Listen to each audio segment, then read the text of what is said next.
Good morning, everyone, and welcome to our Price Formation Enhancement Phase 2 Working Group Series for our Price Formation Enhancements Group. So today we will be covering scarcity pricing. We'll go over a few housekeeping reminders as this call is being recorded for informational and convenience purposes only. Any related transcriptions should not be reprinted without the ISO's permission. As well, this meeting is structured to stimulate dialogue and engage diverse perspectives, so we'll be encouraging comments throughout this meeting. As well, if you do have any comments, we encourage those comments to be professional and respectful to both our speakers and audience members here today. And also, if you have any, if you can, please be brief and refrain from repeating anything that was previously said. We could definitely want to manage our time effectively for this meeting. As well, we do have additional time at the end during our Q&A. For today's instructions, so joining in for the WebEx, we do have the open and participant chat panels on the bottom right of your screen. To log in to ask a question, and you will have the opportunity to use the raise hand icon located on the bottom right of the participant panel. So you have to click on there and it'll open up that little queue and you'll see a little raise hand icon located right there. If you do have any issues on finding that raise hand, please let us in chat and we'll be able to help you. And today, myself and a few other people from my team are here to support, as well as our event producer, Merlin, who will be there assisting us from Inteller Events. We will also be switching a few event producers throughout, but feel free to utilize all panelists to submit questions in chat, and we'll be adding those. As a reminder, both verbal and chat questions are invited to please state your full name and affiliation. So please provide that company name within your chat questions and also during your questions that you ask throughout the presentation. As a reminder, we do have that policy initiative stakeholder process that demonstrates where we're at. At this point, we are kind of in the pre-proposal development phase of the working groups. So we are working towards our way towards the timeline of the next few milestones within the stakeholder process. So just want to give everyone a highlight of our traditional stakeholder process that we have. Today's morning session will include a review of the previous working group meeting with James, who is our lead policy developer for the price formation enhancement. As well, he will kind of also explore other enhancements within the presentation. And then he'll pass it on to Kyle Wensendorf from the Department of Market Monitoring here at the California ISO. And he's also our lead market monitoring economist who will be presenting on recommendation to increase the FRP uncertainty horizon. All these presentations are posted on the website. I'll provide a link here today as well. If there's any questions, we will be monitoring them throughout. As well, the Q&A question will be open up to everyone, but we'll have the speakers kind of pause for any moment when we do have them. And then at the afternoon, we'll kind of start with James kicking off more on the potential enhancements on that presentation. And then we will also be inviting Seth Cochran from Vital. He will be presenting on price formation enhancements on competitive electric market. As well, that presentation is also posted on the website. And we do have Adam Swadley, who's also from the Department of Market Monitoring, who will be assisting with Kyle within his presentation in a few minutes. So we'll be having that as well. At this point, we can go ahead, Merlin, you can go ahead and go to our session 1 presentation. We'll be covering that, and we'll quickly test James' audio to make sure his audio is coming loud and clear for this meeting. Good morning, can you hear me? Yes. Okay, thanks Brenda for the introduction.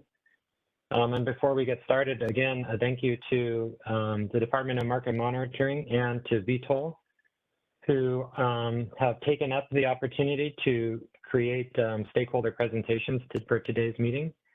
So we really appreciate that, and hopefully DMM and VTOL can be a model for others in the future. If you would like to make a presentation at one of these PFE working group meetings, to please go ahead and contact Brenda or I in advance, and we can set you up to do so. So again, big thank you to DMM and VTOL for doing that. So today's discussion centers around scarcity pricing. We have a morning session and an afternoon session dedicated to two different topics within the scarcity pricing umbrella. In the morning session, we'll be talking about market mechanisms for gradual price increases during scarcity. And in the afternoon session, we'll be talking about the concept of using value of lost load as a method to scale and anchor the market's penalty prices. So let's go to the next slide. The goal of today's workshop is to explore and discuss potential market-based mechanisms that enable prices to rise gradually as supply shortage risks grow. These mechanisms create earlier price signals and incentivize market response before reaching emergency conditions.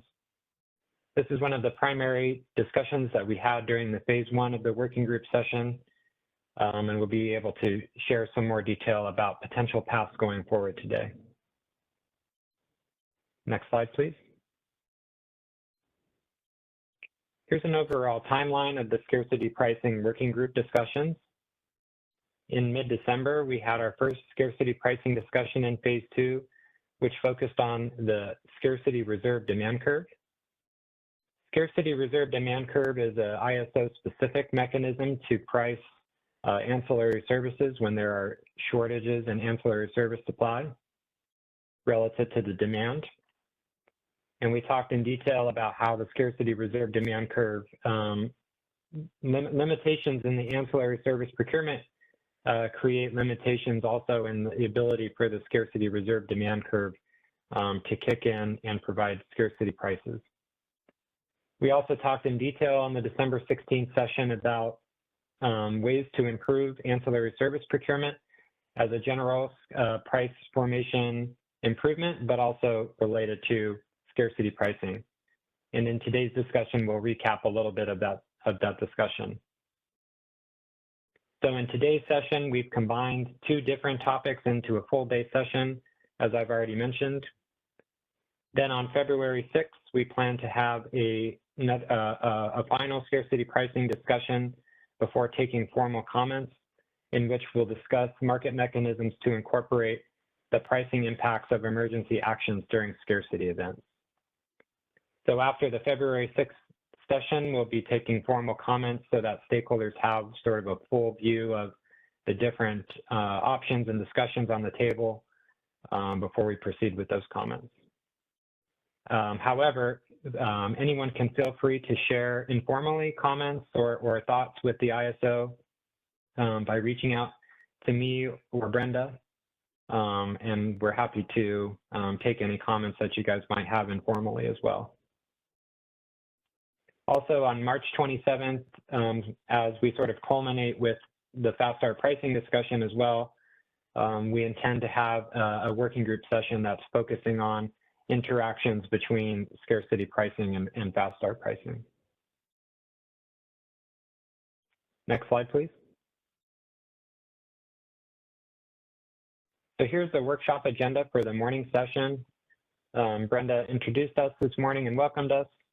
I'll be providing a review of the previous working group meeting for some time and going over the fundamentals of what we discussed and talking about some of the stakeholder questions that were asked. We will be exploring potential enhancements related to enhancing the market's ability to gradually increase prices as the risk of shortages increase. And that will be a presentation by myself, and also Kyle Westendorf from the Department of Market Monitoring has prepared a presentation related to the Department of Market Monitoring's long-standing recommendation to increase the FRP uncertainty horizon. So Kyle will be walking us through that recommendation and showing its connection with our price formation and scarcity pricing discussions. And we'll have open discussion and Q&A at the end if there's time. But of course, at any time during the presentation, feel free to raise your hand if you have a comment or question, or to post it in the chat if you'd rather us read it aloud. So we'll pause. After the morning session, we will pause, and then we will resume session 2 at 1 p.m. So today's session will go no longer than noon, If we end early, then we will end early.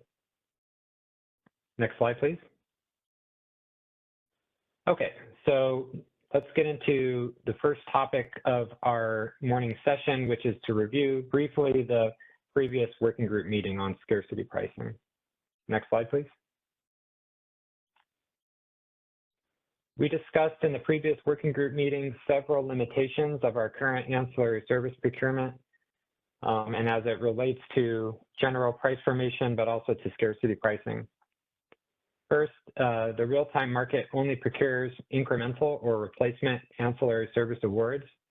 Recall that the CAISO's day-ahead market procures 100% of the ISO balancing area's forecasted ancillary service needs, and then in real time only procures incremental quantities should additional ancillary services be needed, or replacement quantities if any of the ancillary services procured in the day-ahead market are no longer available.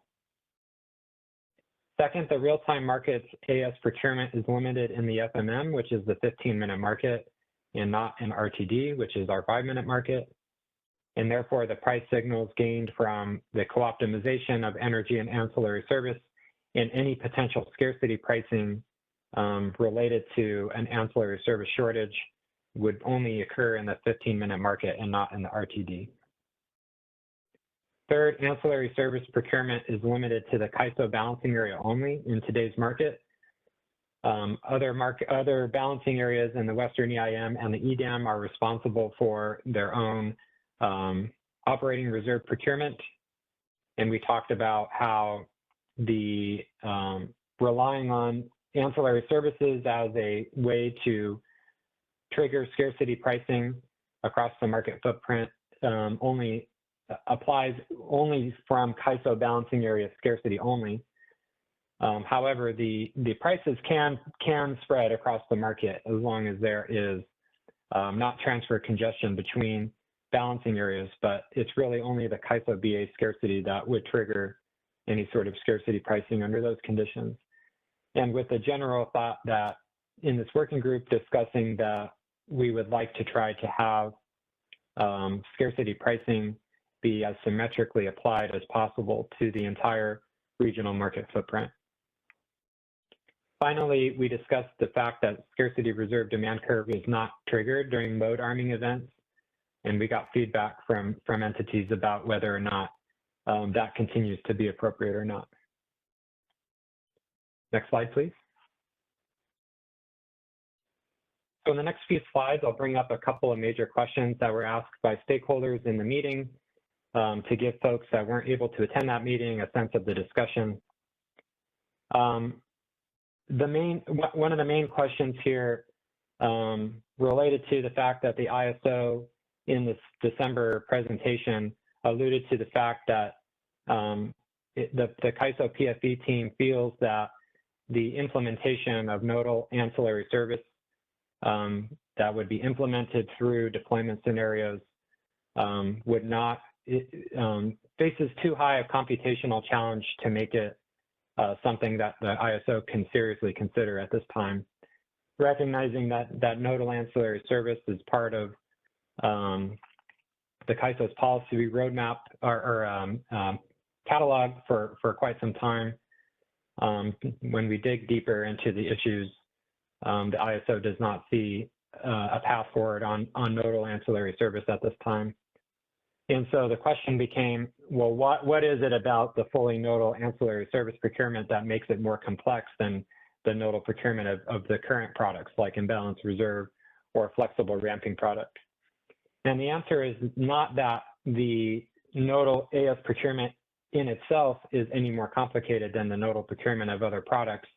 It's just that when you stack the nodal procurement of ancillary service on top of the nodal procurement of other products, it significantly expands the optimization problem. And at this time, the CAISO continues to believe that the nodal ancillary service through the use of deployment scenarios faces computational challenges that currently rule out it as an option for implementation at this time. But we do want to communicate with stakeholders that the ISO and its PFE team are continue to collaborate internally to work on solutions that meet as many of the same objectives as possible to hopefully enable full reoptimization of ancillary services in real time while ensuring computational feasibility within the market timelines. And so when we have more information to share on what those options might look like, the ISO will bring that back to the working group to discuss. Next slide, please. So another question that was asked was related to potential ancillary service settlement changes. If it's okay, event producer, can we actually go to slide 9 before slide 8? I'm now thinking I want to reorder the way I answer these questions. Because this is slide 9, and in the December presentation, the ISO presented a number of enhancements to ancillary service procurement and some related discussions on ancillary service procurement that some were asking, they don't seem to be related to scarcity pricing. And so the ISO acknowledged that ancillary service procurement changes that were discussed in the December meeting do directly improve price formation and market efficiency in our view. However, we acknowledge that their overall connection to scarcity pricing is relatively weak, especially considering the topics that we're going to discuss today. Mostly because the scarcity reserve demand curve is, the scarcity pricing that results from that demand curve really is only intended to activate under very extreme or transient conditions, and is not a generally reliable scarcity pricing mechanism for a general purpose. And so while we do think that improvements to the ancillary service procurement would have very beneficial price formation impacts generally, its connection to scarcity pricing, again, was rather weak, and that's something we talked about. And so the ISO, when we release formal comments in February, will be asking stakeholders for input on whether the CAISO should move the ancillary service procurement changes discussed in the December meeting into a separate policy initiative, recognizing there are price formation benefits, but its connection to scarcity pricing is not very strong, or whether to continue to keep it within the price formation track, but consider implementing those changes in longer term stages to avoid delaying more immediate scarcity pricing improvements that can be made.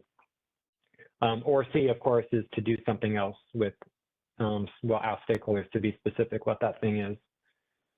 So to recap, there were a lot of ancillary service procurement changes and issues that were discussed that weren't very related to scarcity pricing, and the CAISO will be seeking feedback in the future whether stakeholders feel that those types of changes continue to be appropriate within the price formation initiative or potentially moved somewhere else. Okay, then producer, can I go back to slide 8 now?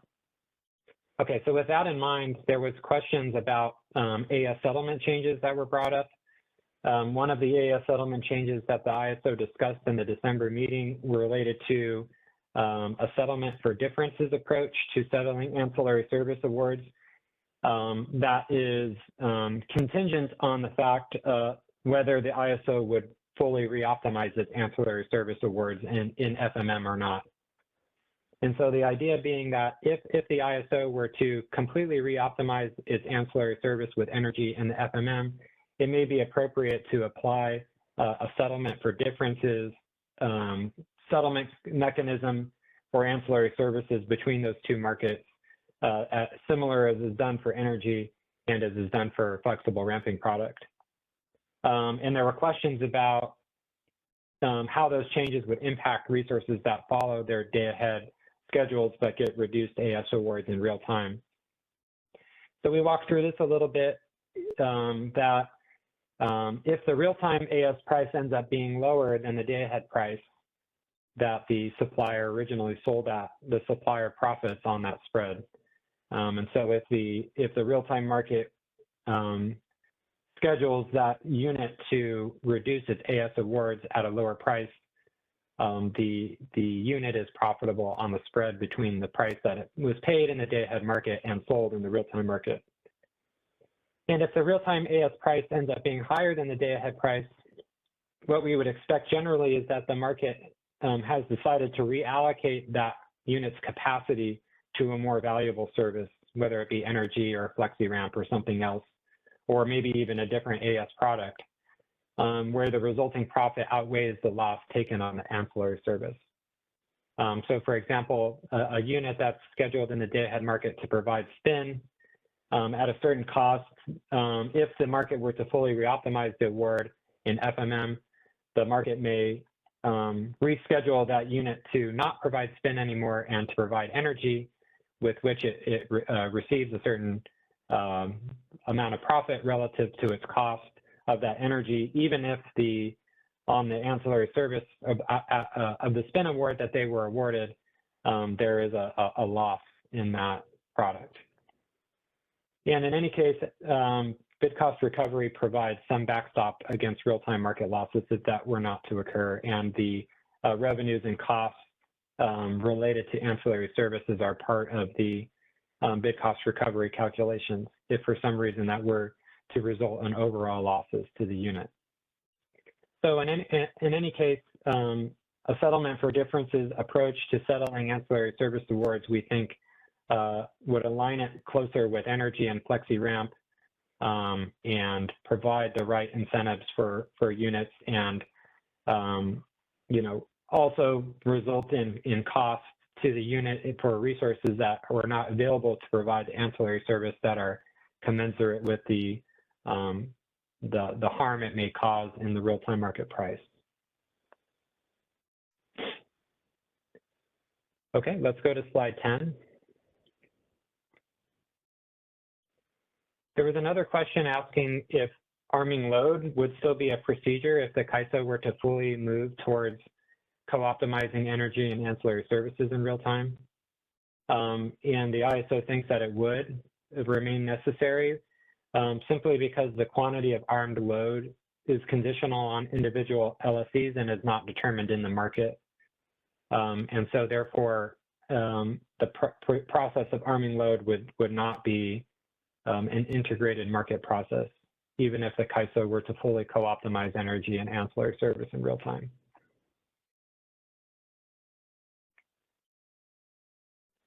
Next slide, please.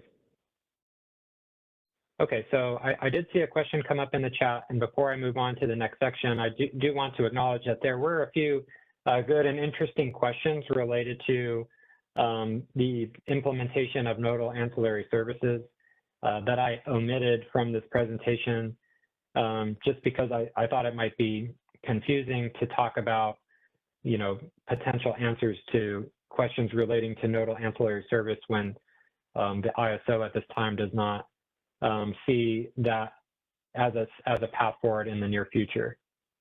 So as not to confuse you, I did not include some of the good and interesting questions that were raised during that meeting related to the potential for nodal ancillary service procurement. And then I did see a chat question come up.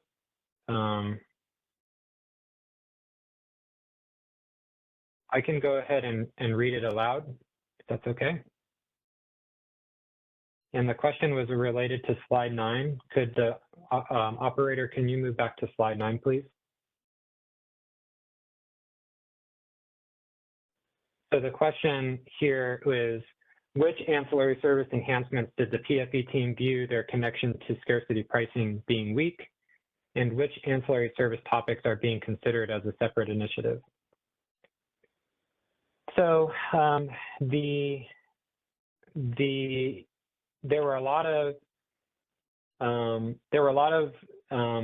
enhancements, potential enhancements discussed at the December meeting that were, I guess, in extension of what the ISO might need to consider if it were to fully reoptimize its ancillary service in the real-time market.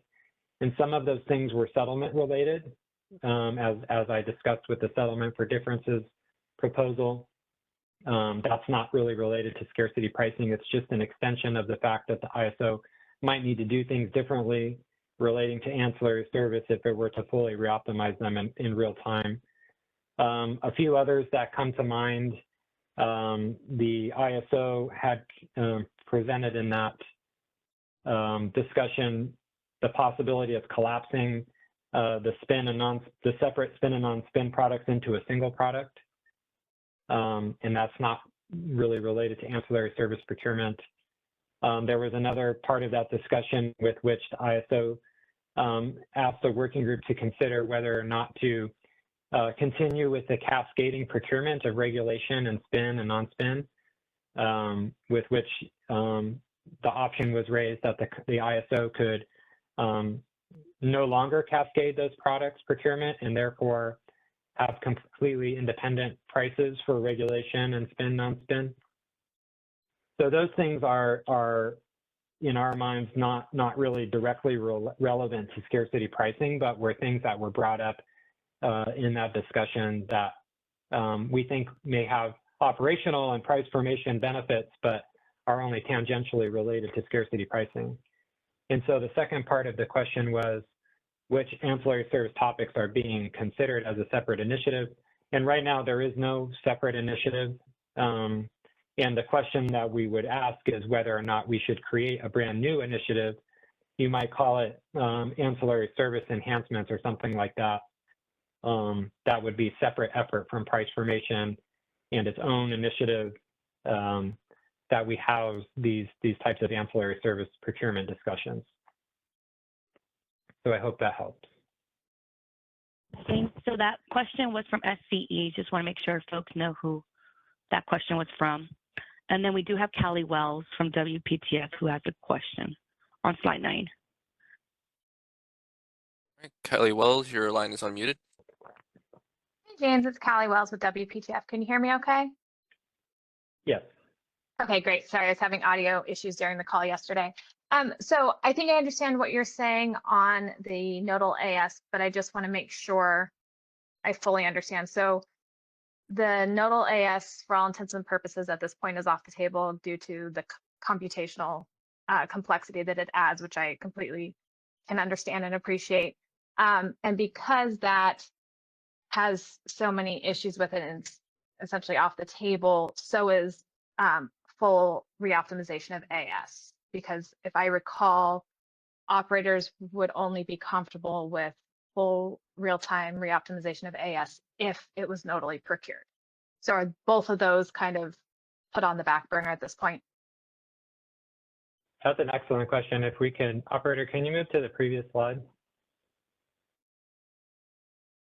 One more slide, sorry, slide 7. An excellent question. We are brainstorming internally some potential paths with which to achieve the ability to do reoptimization of AS in the real-time market without fully nodal ancillary services.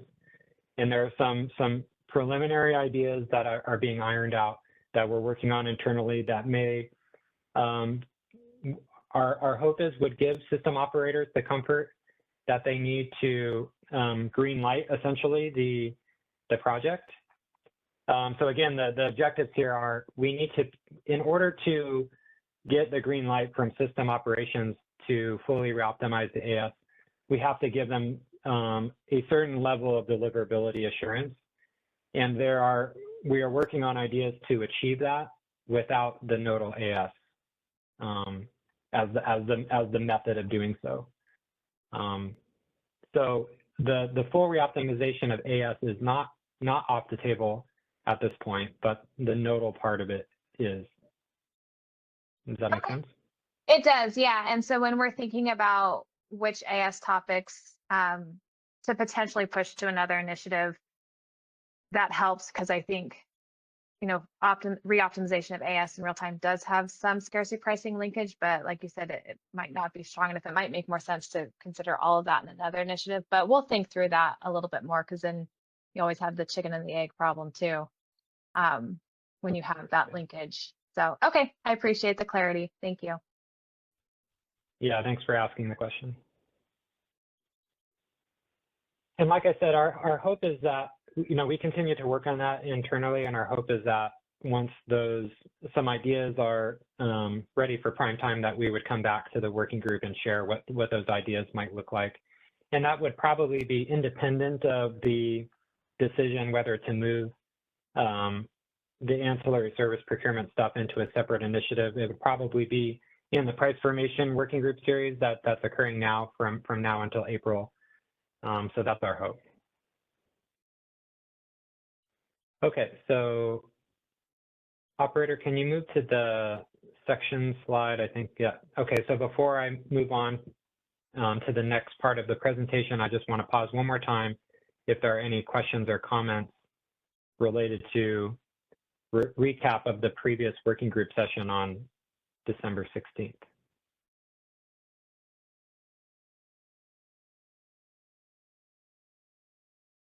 Okay. I don't see any questions. Okay, thank you, Brenda. So let's move to the first slide of this next section here. So we'll start by revisiting the problem statement that we're talking about today, which is sort of two parts. First is that in the current ISO market construct, there's limited opportunity for energy prices to gradually rise ahead of impending supply shortfalls. We'll talk about that much more in detail as we move along the presentation. And related, the current price signals may not provide enough time for market participants to respond and resolve impending supply shortfalls, which increases the risk of reliability issues.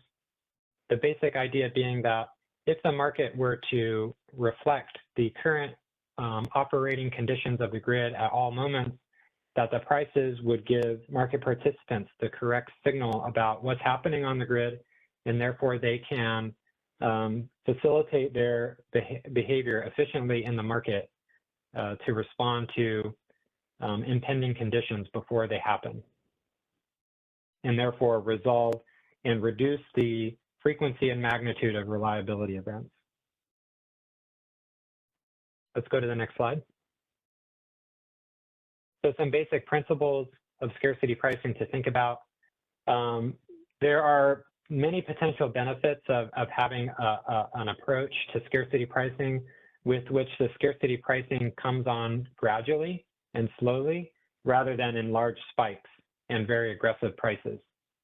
So first, as I mentioned, these graduated price signals can better reflect the active grid conditions by reflecting the increased risk of supply shortfalls as system conditions tighten. We have a chart that's going to illustrate this very nicely in a couple slides. Second, as I mentioned, it allows market participants to proactively, not reactively, modify their behavior to prevent impending supply shortfalls.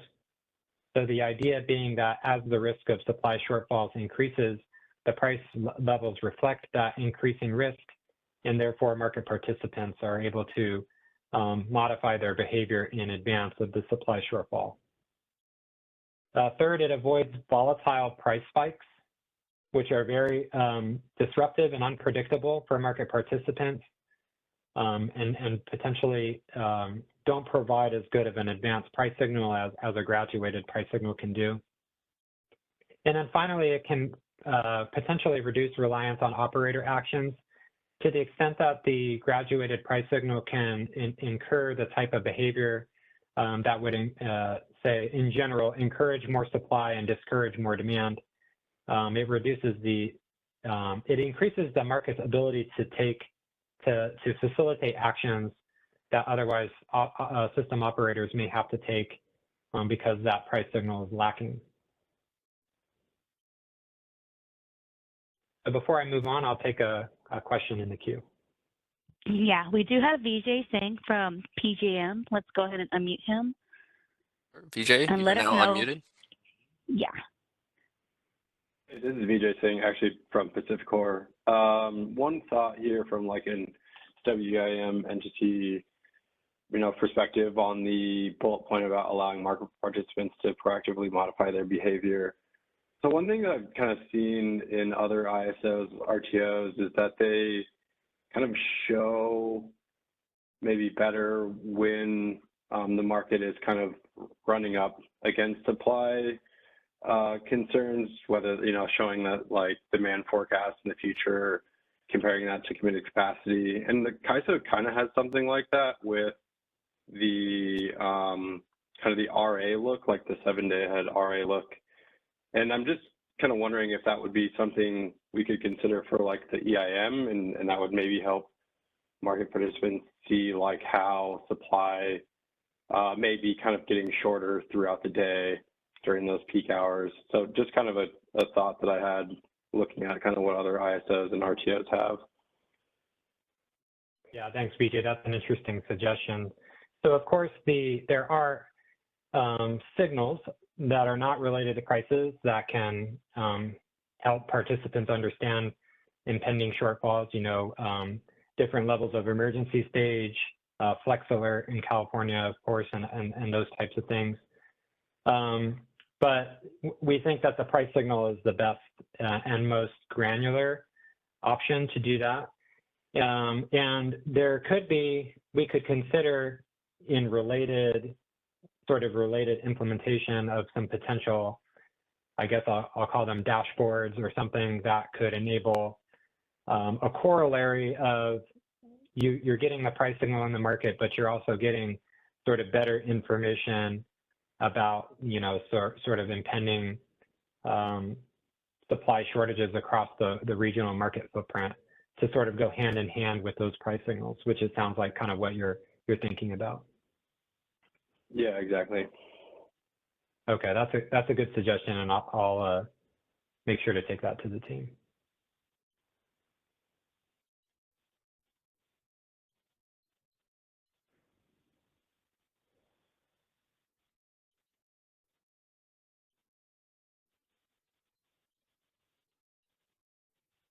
Okay. Jason, I don't see any other questions. All right, let's move to slide 14. So here's an example we've shown a few times. This comes from a presentation from the Market Surveillance Committee dating back to December 2020. And this example is actually the August 14th, 2020 load shedding day. And essentially the basics of what we want to show, really the orange line is the most important line to look at. And so what the orange line is showing you is the SCE real-time market LMP at various stages of this day. And to show that, let's say around 6:30 p.m., which is the start of that gray shaded area, is where there were an EEA3 or load shedding period declared. And right around 5:45 p.m., the prevailing price in the SCE area was around, give or take $100. And the dramatic change in price from one interval to the next, where you're going from $100 to essentially the bid cap and above it, in basically the snap of a finger. So there's two sort of issues that we want to point out. One is that if you were just looking at prices as a signal for the impending scarcity that may happen, you're seeing this price signal come into the market less than 45 minutes in advance of the load shedding event, which is not even within the window of a single bidding period for the real-time market. So the advance notice, if you're looking at the price signal, is far too short. Secondly, the fact that you're moving from $100 prices to $1,000 prices in one interval, makes the price signal even more confusing and volatile. And that's something that we would try to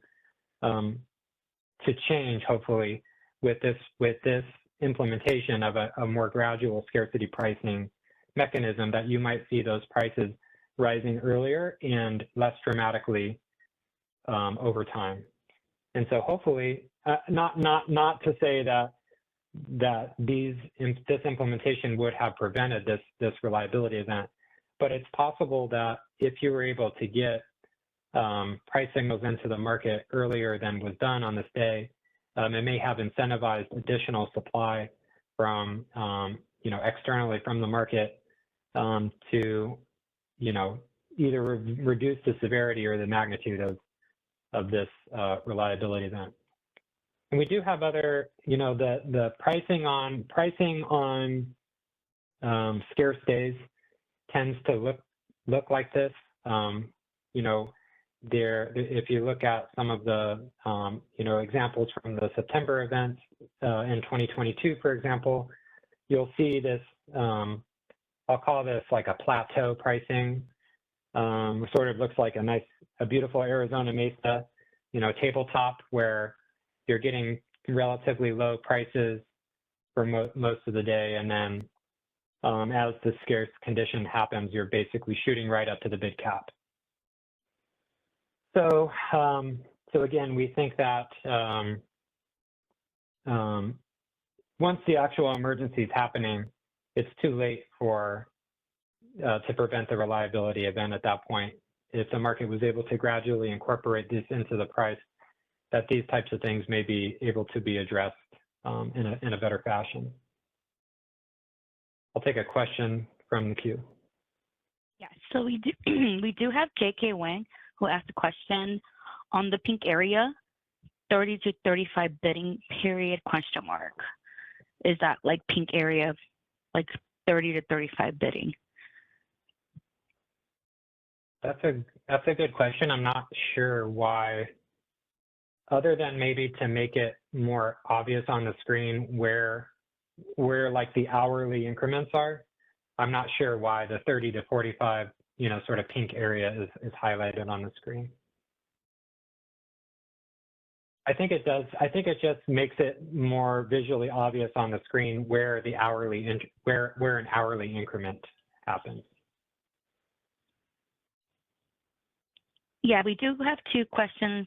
Let's go with the first one, Michaela. Let's go ahead and unmute you and please introduce yourself.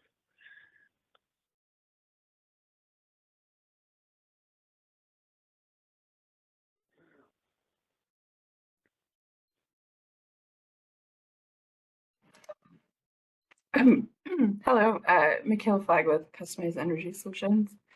I was wondering, and I know you didn't put this graph together, but it would be interesting to see if conditions were also gradually getting tighter.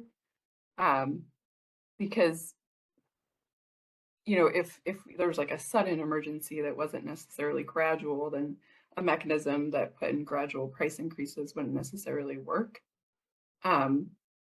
And I know some other markets had considered like intraday markets instead of like a new product that would gradually increase prices, because that could still give price signals for, forecasted shortages ahead of time to allow for like various actions to be taken. So like that there are other potential market mechanisms that could be used to sort of provide better situational awareness in real time. But I feel like to get an idea of whether or not like these emergency events do actually gradually come on versus more suddenly would be just helpful to know whether like this kind of solution would work well. Yeah, good question. So on the part about the system conditions, so this black dot or dashed line here is the net load, and it's corresponding to the axis on the left, which shows the load in megawatts. And so you can see that starting at around noon, the load is sort of net load is sort of steadily increasing over this time.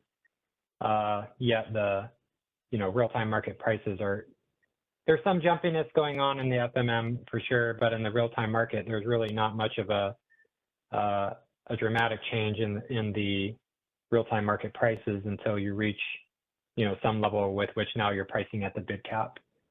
So it does appear on this particular day that the net load conditions, at least as are shown here, are not nearly as volatile as the prices are. And then the second part of the question, we are going to get into that today about the possibility for a new intraday product in the ISO. That was one of the options that we're going to discuss today to potentially, provide this sort of scarcity price signal. And so I'll save those comments till we get those or get there in the presentation. I hope that helps. So was like other generation fairly stable? Like there weren't like units tripping off, or I've seen charts where they've shown like the margin over time, like net load, and then I see imports, so that's really helpful. Yeah, no, thank you for that response. Yeah, that's a good, it's also helpful, you're right, to see the margin of supply relative to the demand, what's being offered into the market, what's available at any given time relative to the demand, which again is, we'll talk about that a lot today as we go on, that margin is what's important in terms of scarcity pricing, that generally speaking, as that margin gets tighter and tighter, you're getting into more precarious system operating conditions. The more margin you have, generally, the more reliable the system. And so you want to be designing a scarcity pricing mechanism that sort of factors in that margin into the pricing. So as you get closer and closer to the edge, your prices are responsive to that. It's not clear to me that sort of thing was going on this particular day. And potentially, by incorporating that into the price mechanism, you're able to have a more sort of rational price signal in the market to signal just how close to the edge you are.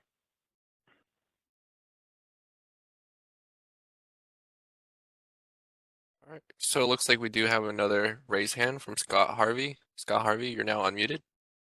I just wanted to explain the pink areas since it was asked and I developed this. That's to show the 15-minute period leading up to the T-75 scheduling period. So that's when people could have been submitting offers for hourly imports. So you can see that, at the T-75 for, 7 o'clock at 5:45, the price was low, and at 4:45 for 6 o'clock, it was low. So to highlight, for people that were potentially scheduling interchange, what the price was as you approached the deadline. Thanks. Thanks, Scott, for that clarification. I hope that helps, JK. And we do have another question from Jonathan Rumble. If you could explain why the FMM foreshadowing higher prices is not important. Do you have the HASP results to compare? I don't have information other than what is listed on this chart. It's very possible that, and it's typical in the FMM that, I would expect that there was probably some load biasing going on in the FMM at this time relative to the RTD that would cause these FMM price signals to sort of jump up a little earlier than the real-time market price signal. But again, if you're looking at even the blue line, which is the FMM price signal, you're still getting some of these, I'll call them plateaus here, where you've got some jumpiness in prices, but they tend to come back down to, in the $100 to $150 range after the sort of spikes are resolved. And you do see, maybe an hour earlier than the FMM price or than the RTD price starts to go up, you do start to see the FMM price start to go up, and I would speculate that that's due to the even less margin in the FMM because of operator load biasing.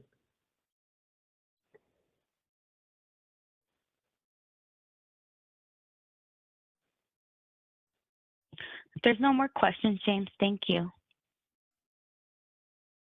All right, let's move to the next slide. Hey, James. Yeah, Danny. This is Danny. I kind of wanted to respond to some of Michelle's comments. I think the ISO did produce a report on the 2020 event, and there were some resources that tripped offline, so that may have contributed to part of the spikiness. The other observation I want to make is we do have some form of an intraday market with the stuck. That's looking out 4.5 hours. It's doing unit commitment, but the idea that the system conditions tightening weren't known, it isn't correct like they were known. The subtlety gets into that the stuck is doing the unit commitment for the KISO, but the rest of the real-time market through their base schedules are self-committing resources or committing resources through the base scheduling process, which is much closer. So there's a little bit of an asymmetry of, even if you get the right intraday look ahead, the overlay of the EIM and the base scheduling process with that more near-term look ahead doesn't give that broader regional perspective of the whole market tightening with kind of similar unit commitment or price signals being sent. So just as we go forward, kind of keeping in mind the broader regional perspective of the tools may be there, but they're not equally applying to the different participation methods available for different BAAs.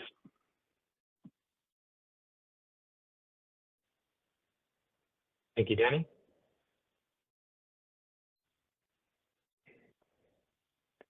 Okay, so here on slide 15, this is a brief overview on reserve shortage pricing in the ISO RTO markets, and we've presented this or a version of this chart many, many times in this initiative to show, firstly, that reserve shortage pricing is a feature in all U.S. markets that creates graduated price increases as reserves become scarce. And to be clear, the California ISO does have some form of this in the form of flexible ramping product, where the flexible ramping product demand curve is an example of pricing that can vary between $0 and $247, depending on the degree of shortage of the flexible ramping product.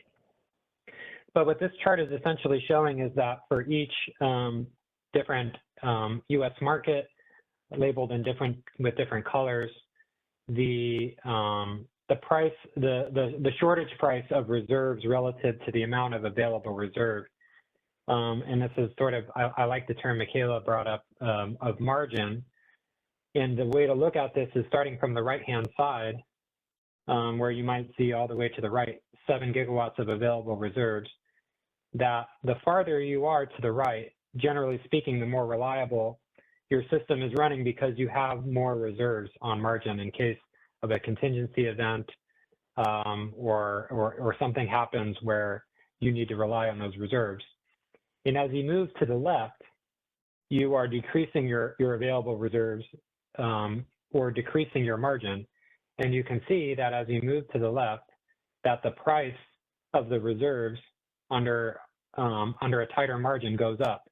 And that's a common feature of all markets. And a couple of interesting things to highlight here. First, that the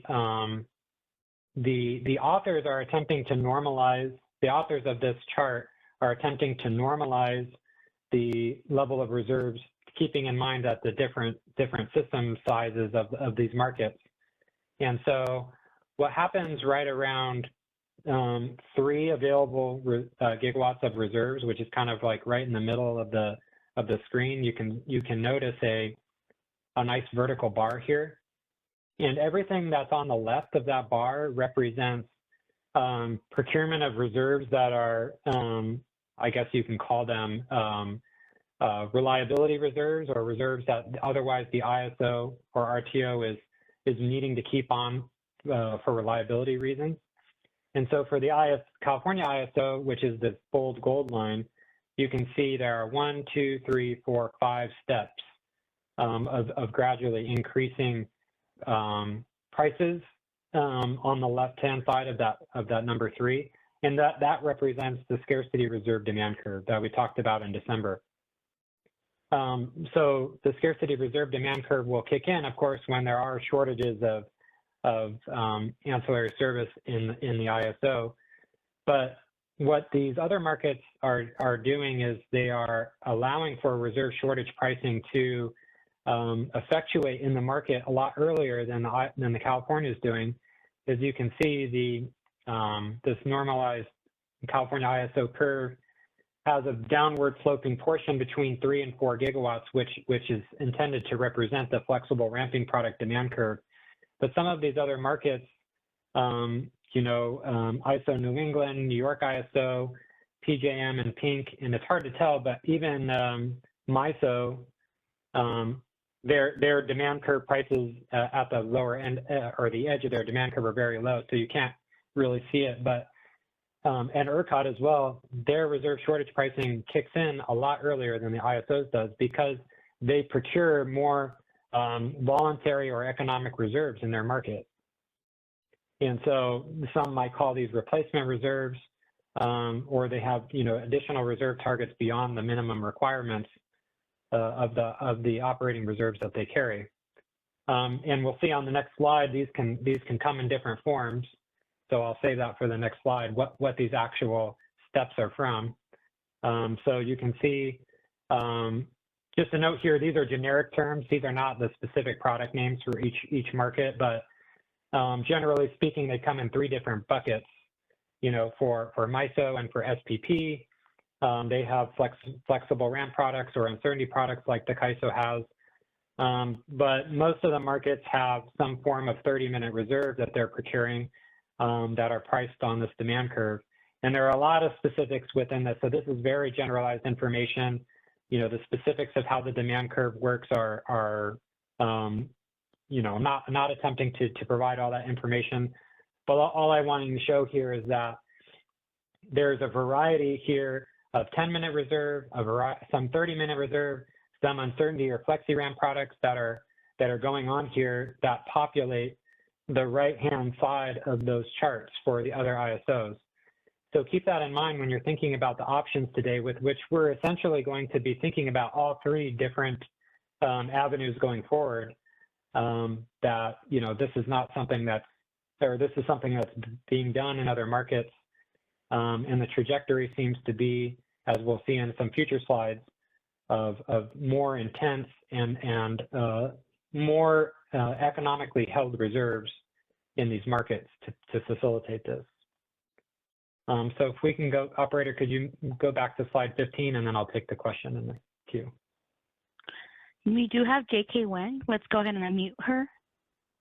JK Wang, you're now unmuted. Good morning, James. Thank you for presenting the concepts. It's really helpful. I have a quick clarification question. I thought the reserve we're looking at for the CAISO here, including spinning and non-spinning, but apparently follow on the table of the next slide. It seems not. Is this yellow line here only representing a demand curve for flexible ramping? Yeah, that's a great clarification question. So let's go to slide 16 so I can clarify what I meant here. I should have labeled this better. That's a good catch. These are intended to be reflecting the portions of the demand curves for each of the markets that are on the right-hand side of that 3 gigawatt level that represent reserves that are procured in these markets beyond the minimum requirements.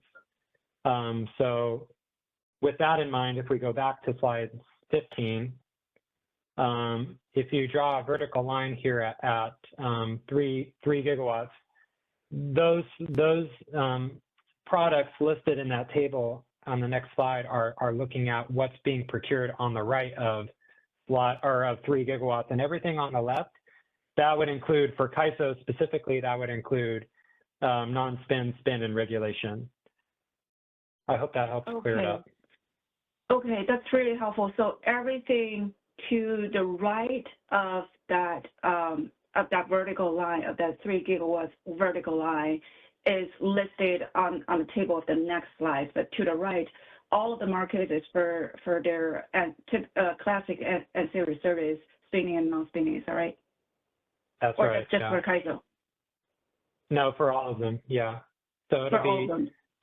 Yeah, it'll be spin and non-spin and regulation as well for all those markets will be on the left of the 3.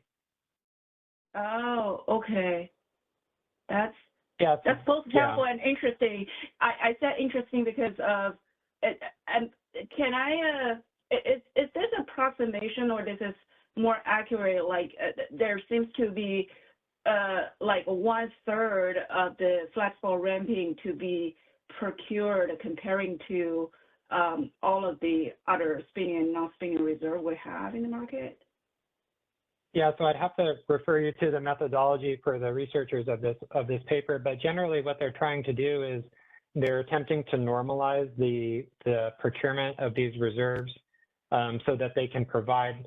This comparison is not going to be perfect because, for one, the quantity of reserves that are procured, some of the markets have dynamic reserve requirements, and so you're not going to have the same quantity of reserves procured all the time. And also the relative size of these systems are vastly different. And so, you know, for a smaller market like ISO New England compared to MISO and PJM, you know, the quantities are going to vary by a lot. So what these researchers are trying to do is to the best of their ability to normalize those things so that they can put these things on a chart side by side to create some sort of comparison. So the best way I can explain it is that, again, anything to the left of the 3 gigawatts is intended to represent operating reserves that are the quote unquote minimum requirements that these that are needed to be held. So you can see here for CAISO in the bright gold, there are 5 steps on the left there, and that represents the 5 steps of the scarcity reserve demand curve. And then in between 3 and 4, that's intending to represent the slope of the flexible ramping product demand curve. And so, yeah, again, I hope that helps with the interpretation of this chart.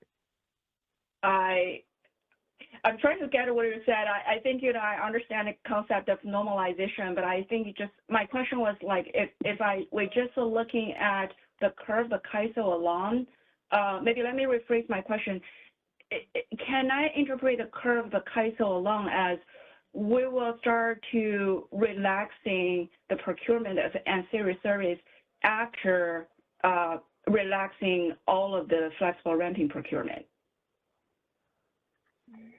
Generally speaking, that's the case because the flexible ramping the flexible ramping product demand curve has a lower penalty price than than the ability to relax the non-spin and spin. So generally speaking, that would be true. It may not be perfectly true all the time because, for example, there may be an abundance of flexible ramp available on the system, but for some reason there's either a lack of 10-minute reserve, non-spin reserve bids or something like that, with which you can generate scarcity in non-spin without flexible ramping product. But what it's attempting to show is sort of the order of the penalty prices. Okay, that makes sense. Yeah. All right, that's very helpful. Thank you, James. Yeah, and again, as you move from right to left, the idea being that the more of these economic reserves you're carrying and going short on because you're starting to get closer to the margin, you're going to forego the procurement of these reserves, and that penalty price then becomes part of the market solution as it comes to the price of energy and reserves. And so, one thing that's implied here is that the foregoing of reserves as you get closer to the edge is going to permeate into the energy price as well. All right, thank you, JK from PG&E for your question. We do have one more chat question. Jonathan Rumble from SCE. Aren't the relative market sizes important here? They are, of course, but the researchers attempted to normalize this chart by the size of the market so that one could make this sort of comparison.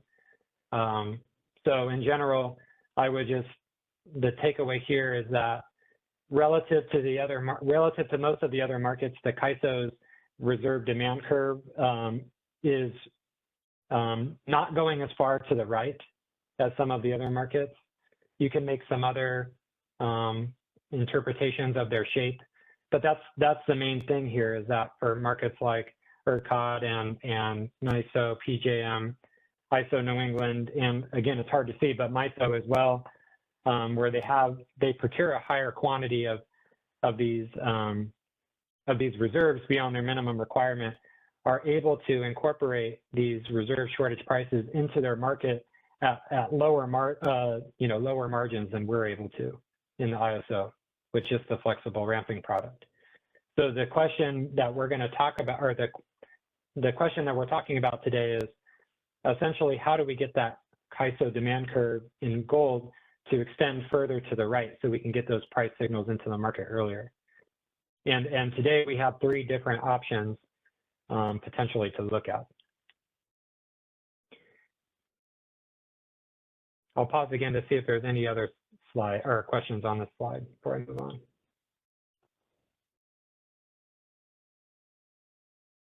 Okay, No operator, let's go to questions. slide. Okay, thanks, Brenda, sorry. Let's go to slide 17.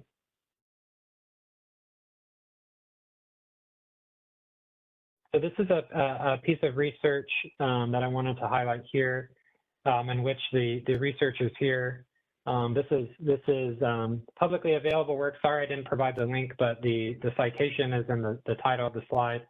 And this is, I believe, a research project funded by DOE, so it should be publicly available, in which the researchers were comparing flexible reserves versus operating reserve demand curves for increasing system flexibility.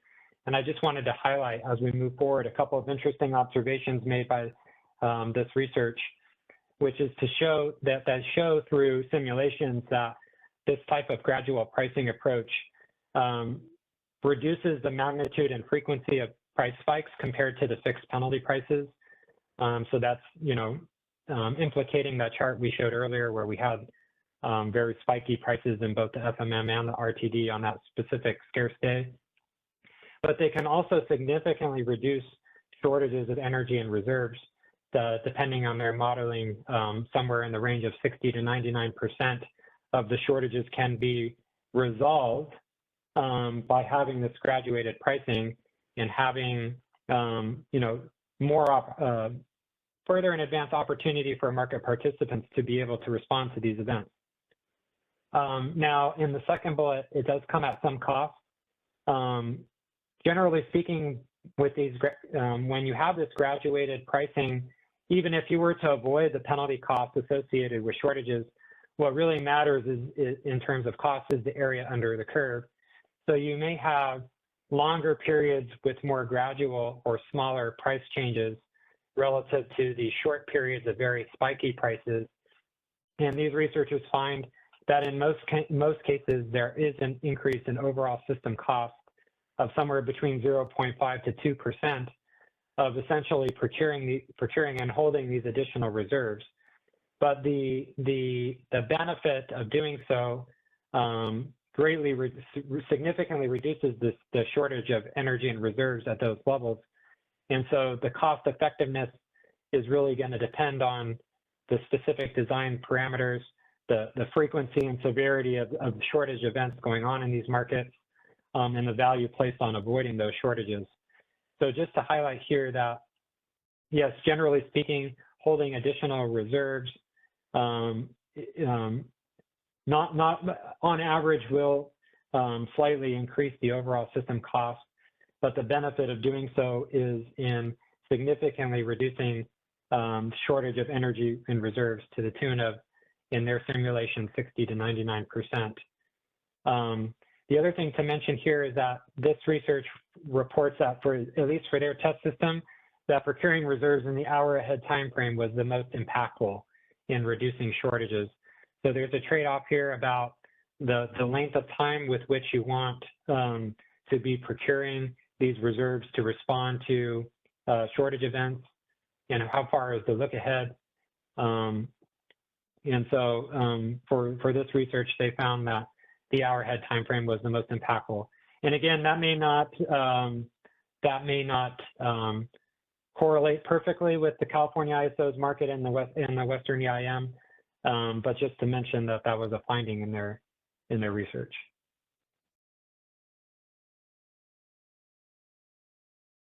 I will mention too on this slide that there are some cases in which operating costs can be reduced, but again, it depends on some of these parameters. Okay, so let's pause to see any questions here.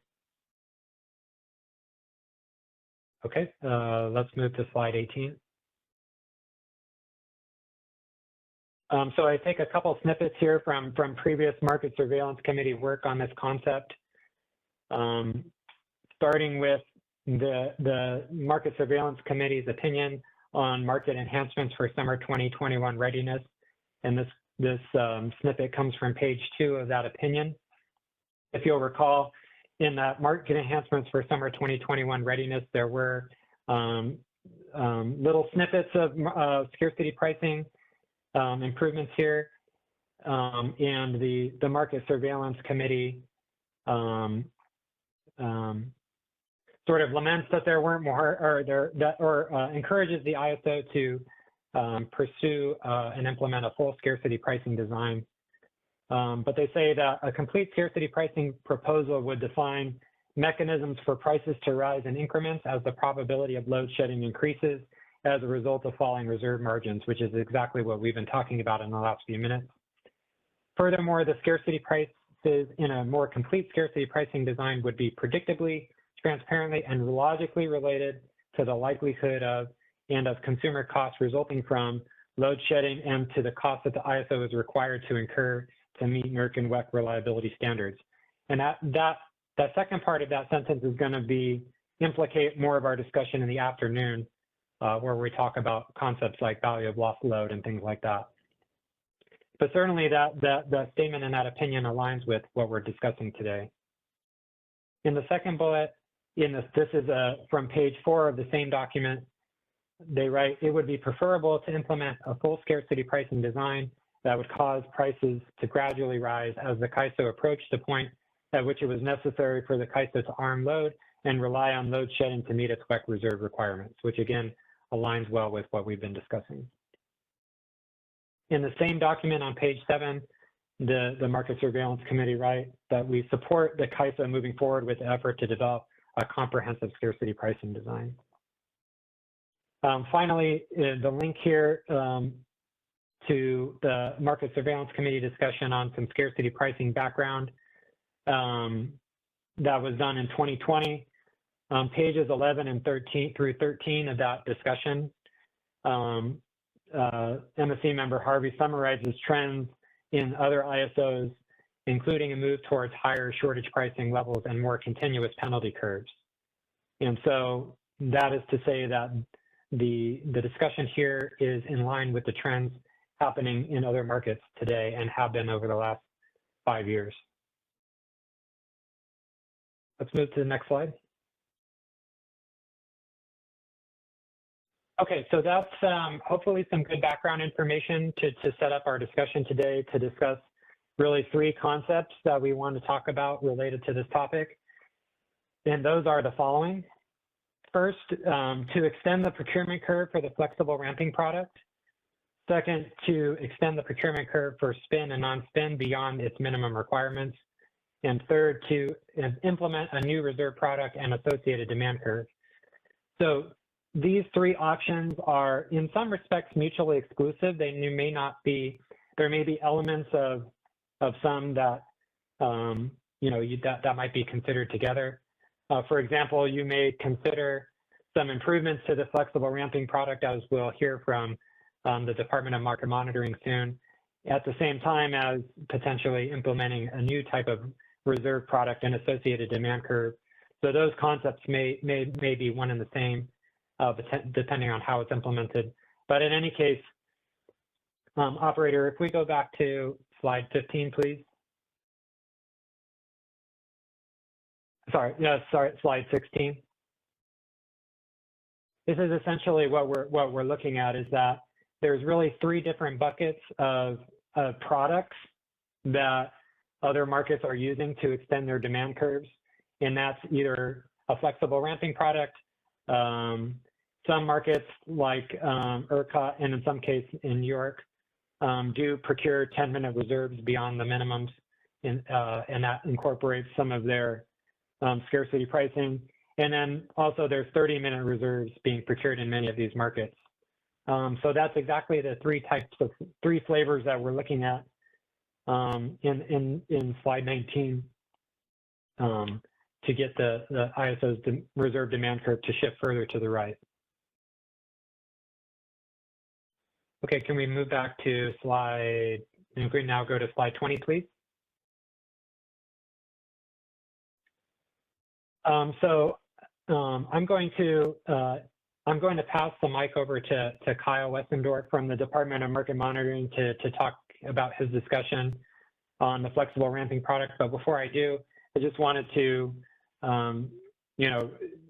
bring up this background slide that the flexible ramping product as it's designed today is procured across the regional market footprint, and it's designed to ensure that the market has enough ramping capability to meet real-time changes in demand and supply, and that the FRP addresses the ramping needs and uncertainty between in the FMM, between the FMM and RTD market runs, and then separately in RTD between the individual 5-minute runs. And Kyle's going to talk about a longstanding recommendation of the DMM to consider a longer look-ahead horizon for the flexible ramping product and how that can improve price formation and reliability and tie into scarcity pricing as well.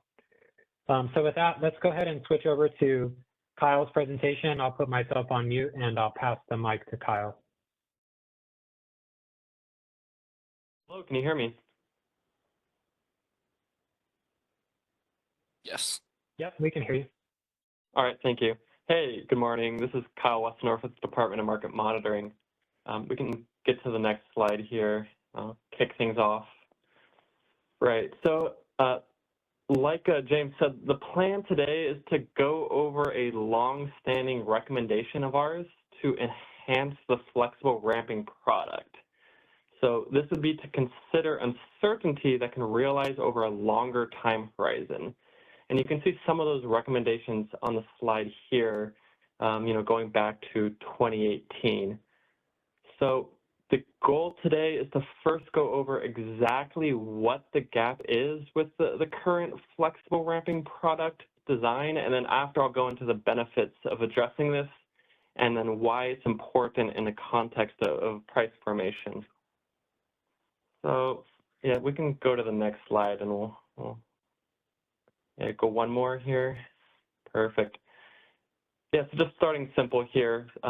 This is looking like, let's first think about like net load that's forecasted over a time horizon. So for example, the short-term unit commitment process or STUC that looks out 4.5 hours. And STUC does so to come up with like the optimal schedules over the entire horizon. So the blue line here is the predicted net load forecast throughout that horizon. So in the example here, the current interval is at 1345 at the bottom left of the blue line, but it also needs to look ahead to position resources optimally for the future. Go to the next one here. Okay. So let's start on the right side of this slide. So you can think about uncertainty in the future as a normal distribution of outcomes surrounding a forecast. So that's what the orange curve is showing. The flatter and wider the curve or distribution, the wider the range of uncertainty around that forecast. So going back to the left side, the image here is showing what a 95% confidence band might look like for the uncertainty around forecast over an example time horizon. So just like you would expect, the further out in the future a forecast is, of course, the greater the uncertainty around that prediction.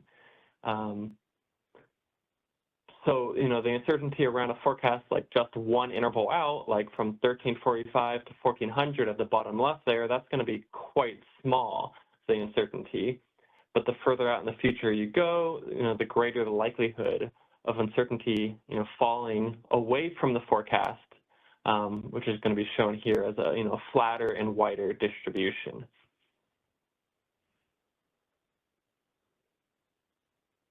And go to the next slide. Right. So this is getting to the issue here.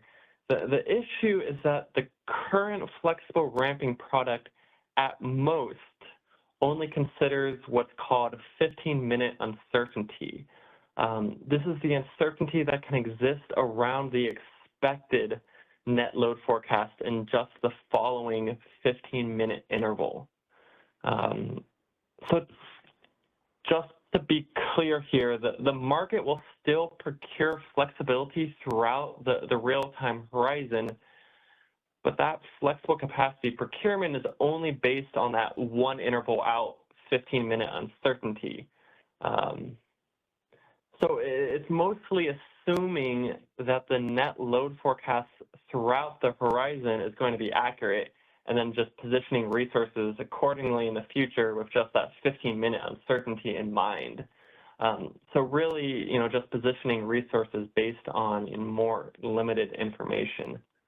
But if we go to the next slide here. Right. So,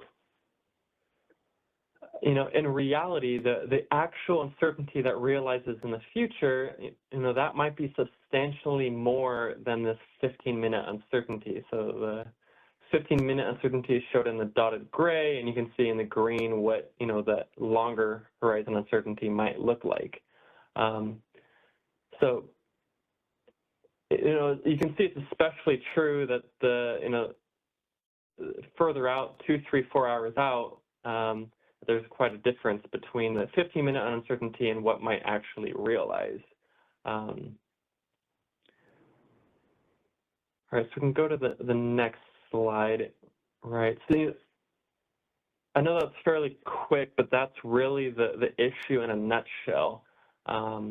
While there is still some benefits with the current flexible ramping product, it really doesn't help to position or pay resources to meet some of those potentially high net load outcomes that can exist, 1 to 4 hours out in the future. So, along the trajectory of the red line here. I'll pause here and see if there are any questions on the issue itself. And then after that, I'll go into some of the benefits of addressing this. All right, so it looks like we do have one raised hand from Lindsay. Lindsay, you're now unmuted. Hi, Lindsay Schluckway from NV Energy. Can you hear me? I can hear you. Okay. Thank you so much for bringing this issue forward. This is something I've been thinking would be beneficial for the market. But I was wondering if we were to go down this route and add this additional product to the market, do you think that it would still be necessary to procure 97.5% uncertainty in the day ahead time frame, or do you think that that's something that we could also fine tune? Yeah, it's a good question. I think the point is it's exactly those kinds of questions that we think are worth exploring. What is the interaction if you implemented something like this in the real time, but then you didn't make any changes to what's expected for the day ahead? I don't think we have a good answer at this time of what exactly the future would look like with these potential products working together. But yeah, it's definitely something worth thinking about. Okay. Well, thank you for bringing this forward. It's definitely something we'll think about.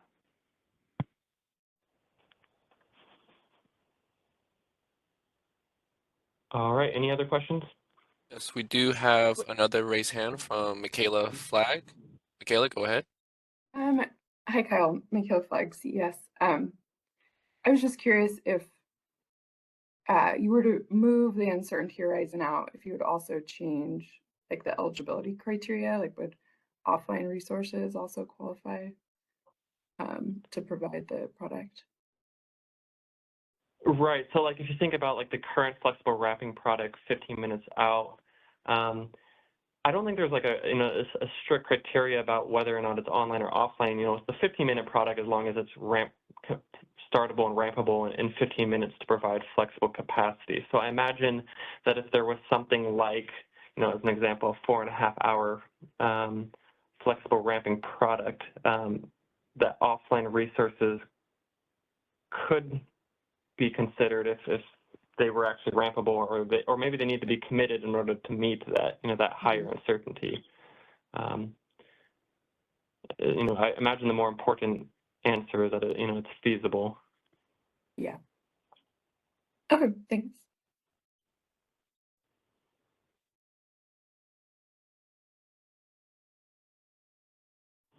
Okay, it looks like we don't have any other questions at this time.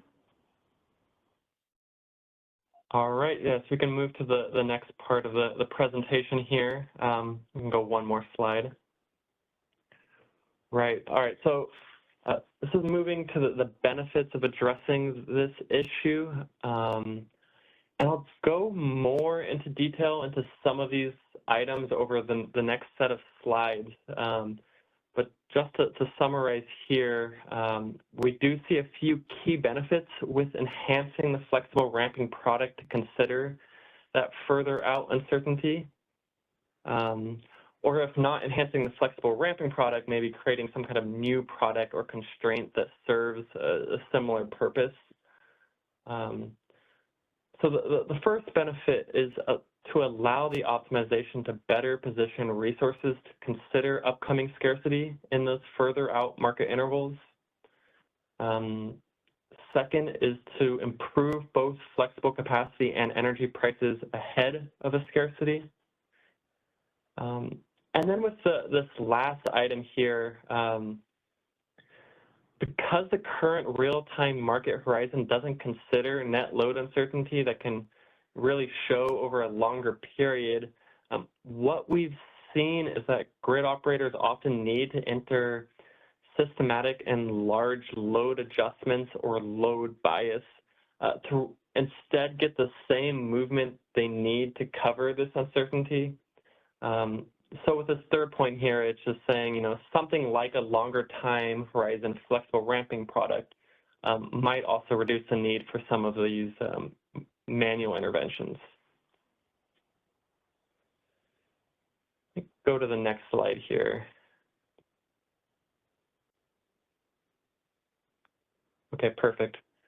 So this is circling back to the first benefit, which is, improving the ability for the software to meet those higher potential net load outcomes. I've already said it a few times before, but, the current flexible ramping product really doesn't consider net load uncertainty that can realize over a longer time horizon. So, maybe along the trajectory of that red line here. So just as like an example, maybe the market software might miss an opportunity, today to commit a longer start unit, maybe with a 3-hour start time in order to have the capacity online needed to meet the actual net load, that might realize, for example, where the star is shown 3 hours later on that red line. So yeah, this first benefit, more from a reliability perspective. We can go to the next slide here. Right, so here I just wanted to bring in some real data just as like an example to highlight the differences that can exist here. So this is summarizing historical net load uncertainty for a peak hour, and this is also across the entire WEIM system. So the blue area shows a normal distribution of uncertainty that is captured by the current flexible ramping product. So this is based on uncertainty that can exist in the upcoming 15-minute market interval. And the red area instead shows the distribution of uncertainty that existed around the end of a 4.5-hour stuck horizon. So the red, what I'm doing here is I'm looking at the difference between the net load forecast at the end of the stuck horizon, 4.5 hours out, comparing that to what ultimately realized in the 5-minute market, and then it's a distribution of that type of uncertainty. And what you see in this example is that the 97.5th percentile, shown by like that dotted blue and dotted red line, the 97.5th percentile for the end of the stuck horizon was more than double, that which existed when looking at just the upcoming 15-minute market interval, for the same hour. So, going from 1,269 megawatts to 2,895. So it's a long way of saying, this first benefit is all about positioning resources to better consider that higher uncertainty, that 2,895. All right, so I can go to the next slide, thank you. Right, so this is getting back to the second benefit, which is looking more from a price formation perspective. And you can imagine, if greater uncertainty was actually considered in the market software over a longer time horizon, that should increase both the energy and flexible capacity prices. So, think about the present, maybe additional resources might need to be committed in the current interval to make potential net load outcomes feasible at the end of the horizon or somewhere in the horizon. That change in dispatch to meet those later conditions should increase the price. But, the problem, because the FRP currently only considers uncertainty in the upcoming interval, the flexible capacity and energy prices really don't quite reflect the upcoming scarcity that can exist in the more distant horizon. It doesn't see that scarcity as a possibility. So the goal here would be finding a way to improve flexible capacity and energy prices ahead of a scarcity, just by considering that longer time horizon for uncertainty, those higher quantities.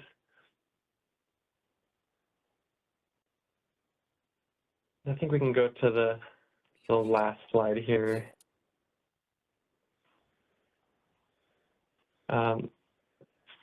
Right, so just to wrap up here, what DMM sees as a gap in the current flexible ramping product, and we see that there would be significant benefits to addressing that gap.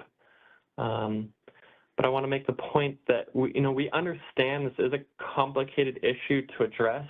There are a lot of moving pieces, and we don't have all the answers for how to go about exactly implementing something like this. That said, we do think it's worth prioritizing and thinking about this problem, to really improve prices and better position resources, ahead of those scarcity conditions. So that's what I prepared today. We can open up the line and see if there's any questions. Yeah. So we do have a few raised hands. We have first caller, Robert. You're unmuted. This is Robert Fisher from NV Energy. Thanks, Kyle, for putting this together. I have a couple questions and comments. First of all, is this intent purely for the CAISO, or are you intending this for all of the EIM entities? Right, so the idea is looking at for the entire WEIM. So the example earlier where I was showing the real data, it was stuck just as an example, just looking at one of the, the longer horizons that exist. But even then, it was looking at uncertainty for the entire WEIM, acknowledging that there is, variability in not just the load, wind, and solar forecast in CAISO, but, across the different balancing areas. Yeah, I have a hard time with this because CAISO is the only one that really biases the 15-minute market, and trying to use that as a associated aspect for the EIM entities is kind of not an apples to apples for me, because one, this is going to increase the uncertainty requirement probably pretty dramatically. which is also going to make it very difficult or at a level of difficulty for passing the RSC test if this were to be used for the RSC test in future, just making it more difficult. Second of all, I think we also need to look at an aspect that I think DMM reported on in their quarterly meeting, that the FRP is only being used periodically. And so if we increase this requirement, which is what it appears you're stating, and we're not using the FRP on a regular basis, say we're only using it 90% of the time, 10% being tight system conditions, it seems like we're paying for things that we don't need to be paying for. So I'm just curious what your comments are in regards to those comments.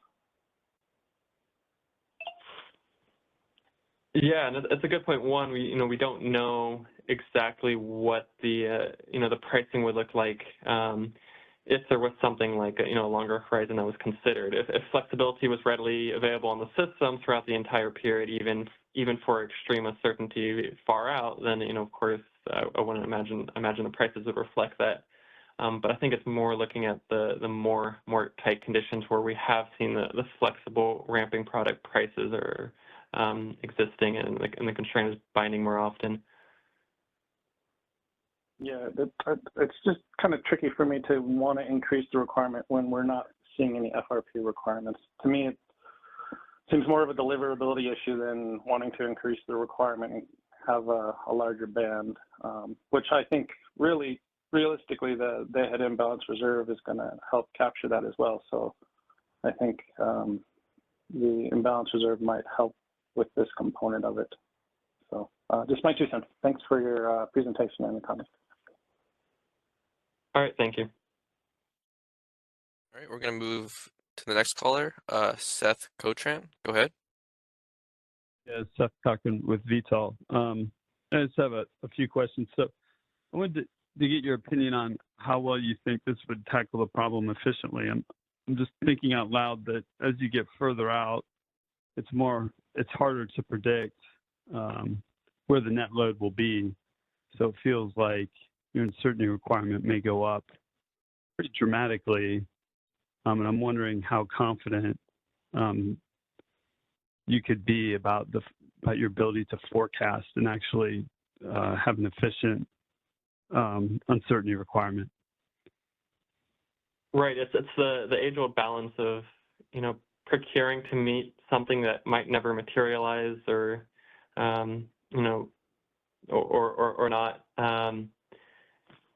In the end, I don't think we know exactly how something like this would be implemented. Maybe it'd be some kind of probabilistic exercise into looking at uncertainty in the future and whether it's worth procuring additional flexibility in the present. But right now it's just, and I agree, it is going to be significantly more than what is considered just looking at 15-minute out uncertainty. But yeah, that's the kind of thing that we think is missing from the current market. Okay, and I'm just thinking sort of more out loud. It really feels like you're leaning hard on the ability to forecast and plugging that into an optimization and having that solve for the problem. Have you thought about developing an hour ahead market with a unit commitment that could look out and you would have market participants submitting bids and offers and against what their expectation of uncertainty would be and what the forecast would be?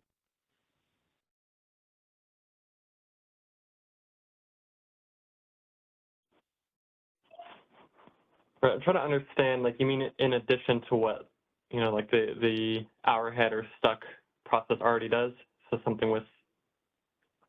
Something like that, or more, maybe just more like an actual day ahead market that you run after the day ahead market, closer to the operating horizon. So it would actually be a market with bids and offers.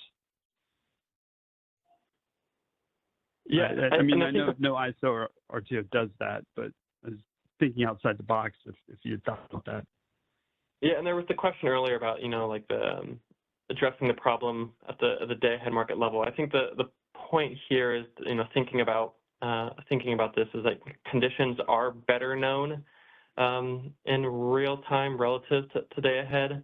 And then, maybe not as well known as, an advanced 15 minutes earlier, but are better known. So it's like somewhere in that intermediate area to address the issue is the way I think we're looking at it.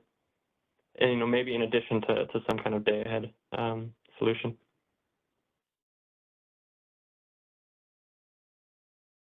Okay, thank you. All right. Next caller, Alva Swoboda. Go ahead.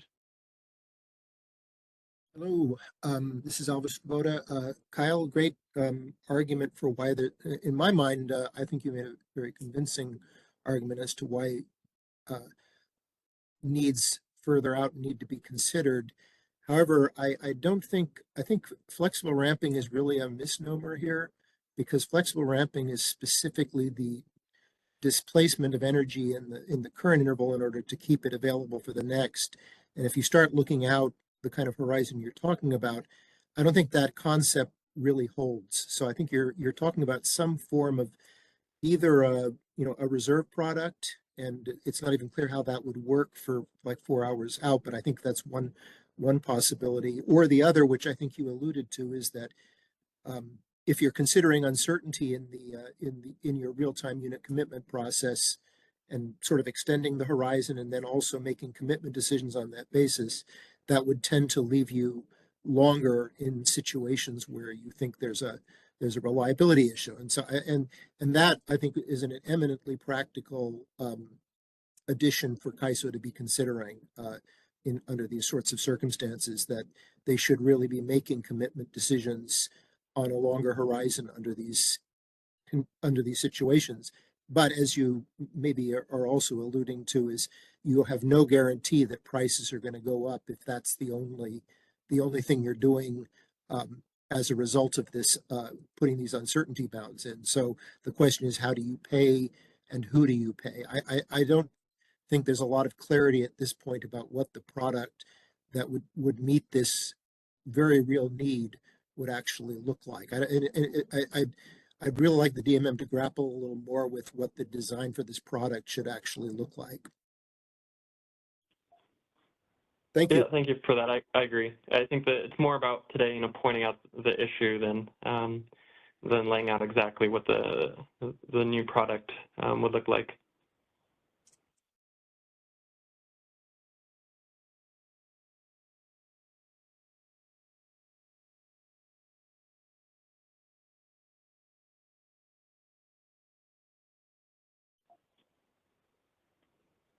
All right, are there any other questions?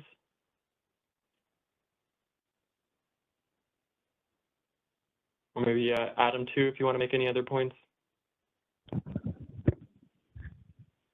I don't see any other questions, Kyle, but we are monitoring the chat. Let me double check. No questions at this time. Kyle, I don't think I have anything to add. I think you did a great job describing the issue. Thank you. We do have Danny. Let's go ahead and take Danny's question. It's not so much of a question, Brenda. It's more of an observation. This is being pitched, Kyle, kind of as a new product. But in addition to this, we also need to think of this as a new participation mechanism in the real-time market, potentially. FRP has pretty good symmetry right now across the entire market footprint because it's only looking out through that RTPD horizon.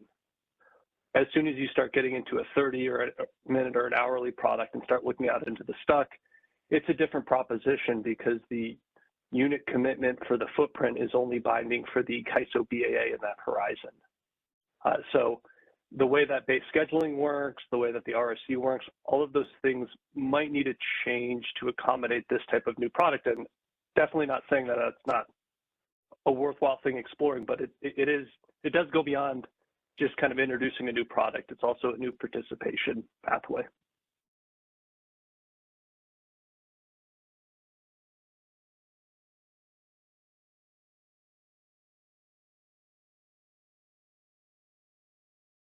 Thank you, Danny. And any other comments, Kyle or Adam?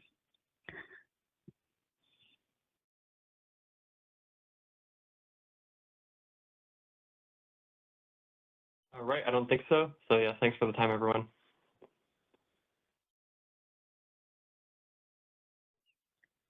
Thank you. I'm going to go ahead and quickly do a time check with James. Still on time.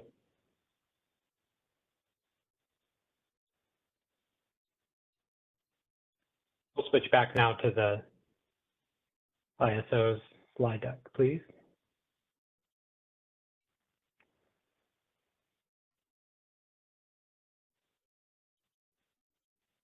All right, next slide, please.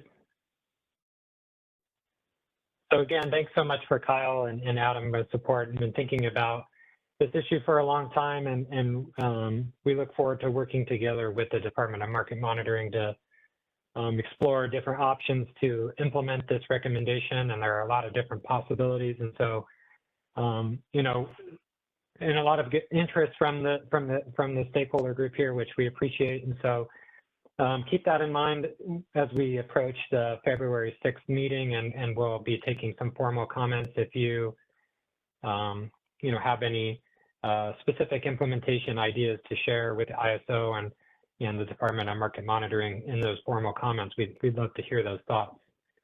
But of course, the idea of extending the flexible ramping product aligns with the intention of the ISO essentially to push its demand curve, you know, of economic reserves procured through the market further to the right, to absorb more of the margin of reserves earlier than is done today.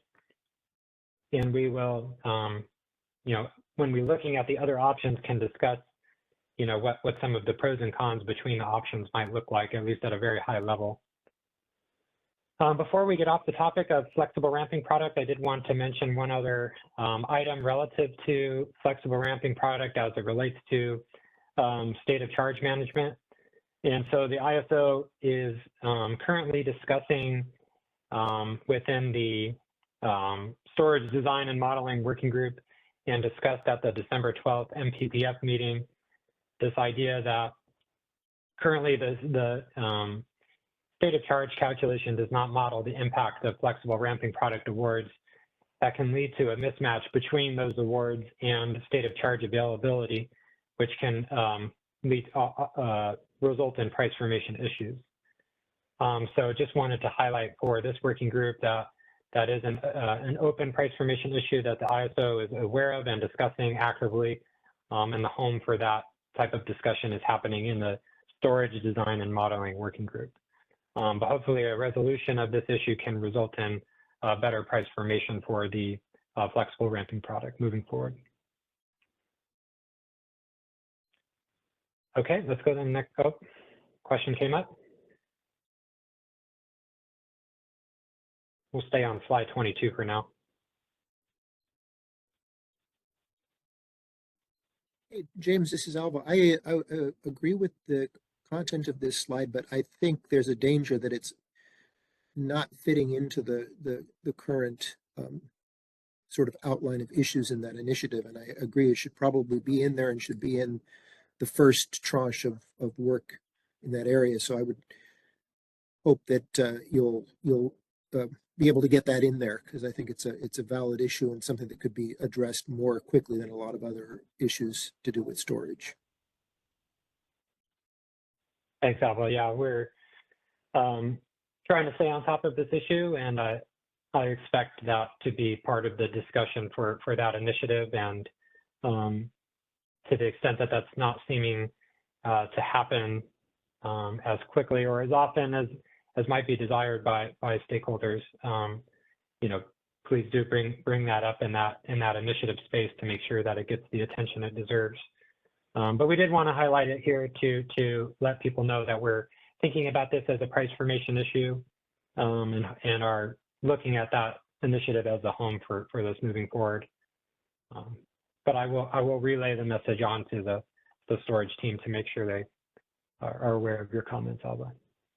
Thank you, James.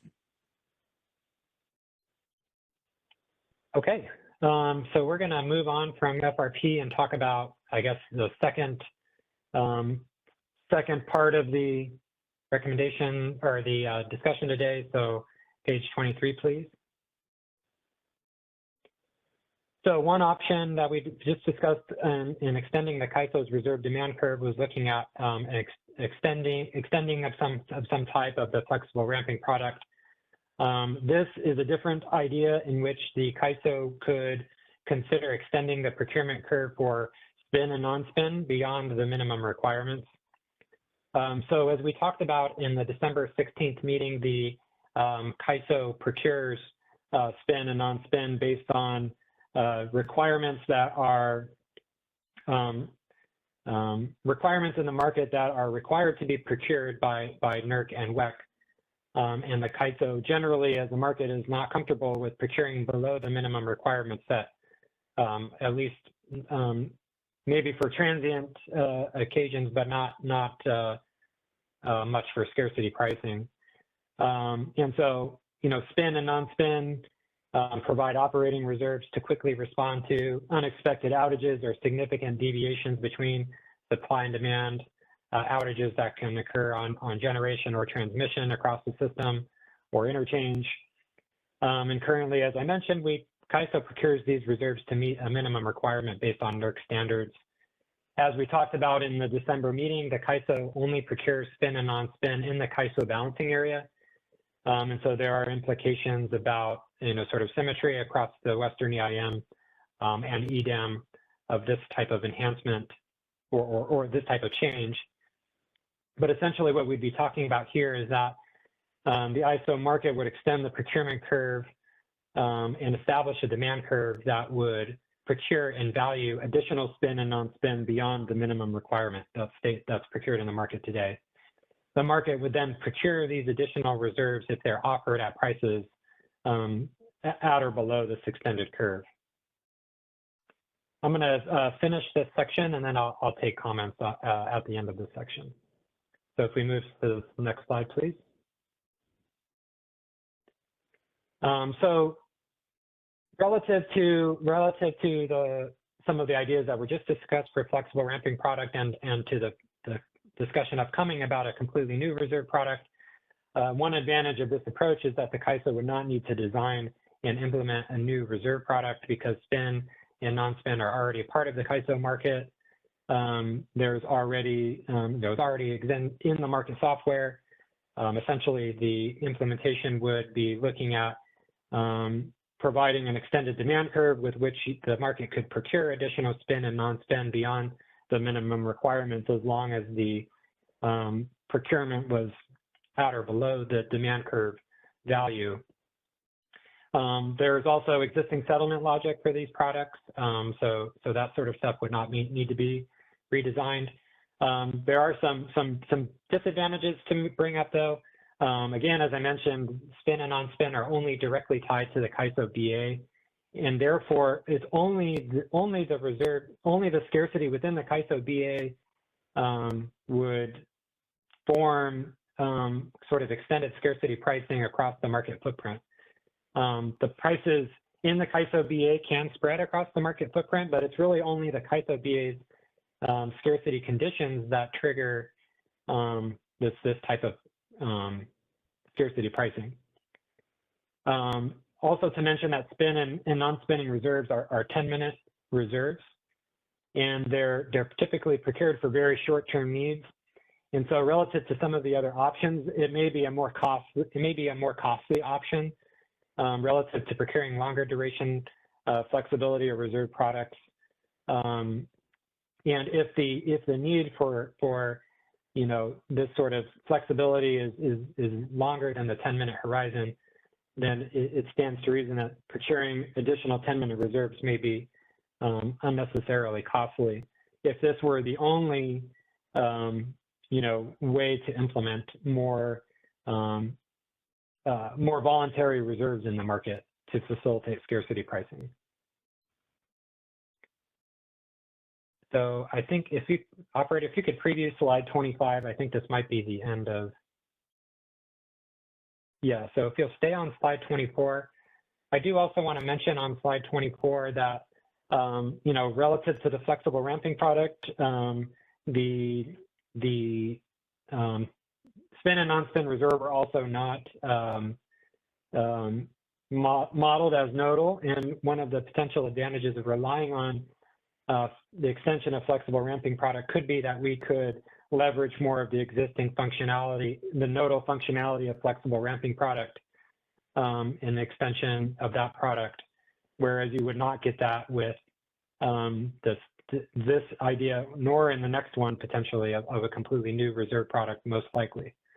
So it's another thing to think about, is that you may be trading off, depending on what type of market product you put in. You may be able to access some of the nodal features of the market with some ideas and not in others. So certainly this would not include the nodal aspect of that. And then last thing I want to mention that's not on the slide is that in the December meeting, the CAISO floated the idea of potentially collapsing spin and non-spin into a single product. And so if that were to be done in combination with this, then you would just have a single product providing 10-minute reserve under the same name. So let's go ahead and take questions or comments on this.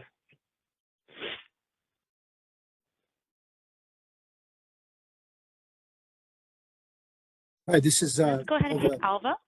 Oh, thank you. Go ahead, Alva. Thank you, Sorry Brenda. about that. No worries, no worries. Thank you. So the idea here, I mean, I'm definitely want to push you more towards the next slide, but I did want to comment on this. Essentially, the idea is you'd only be able to procure additional spin or non-spin for the same intervals you're currently procuring spin and non-spin, which would be during the binding hour, I believe. Can you, so just, I want to get some, I'm not fully versed. Are you able to procure spin or non-spin for all 4 intervals of the binding hour in each, as you go through the hour? Can you procure spin and non-spin for all the remaining intervals, or only for the first interval? I believe the binding in FMM, the binding AS procurement happens in the binding interval only, but I do believe that the look ahead horizon as part of the multi-interval optimization does procure advisory ancillary service and generate advisory ancillary service prices, but they're not binding awards or prices. Right.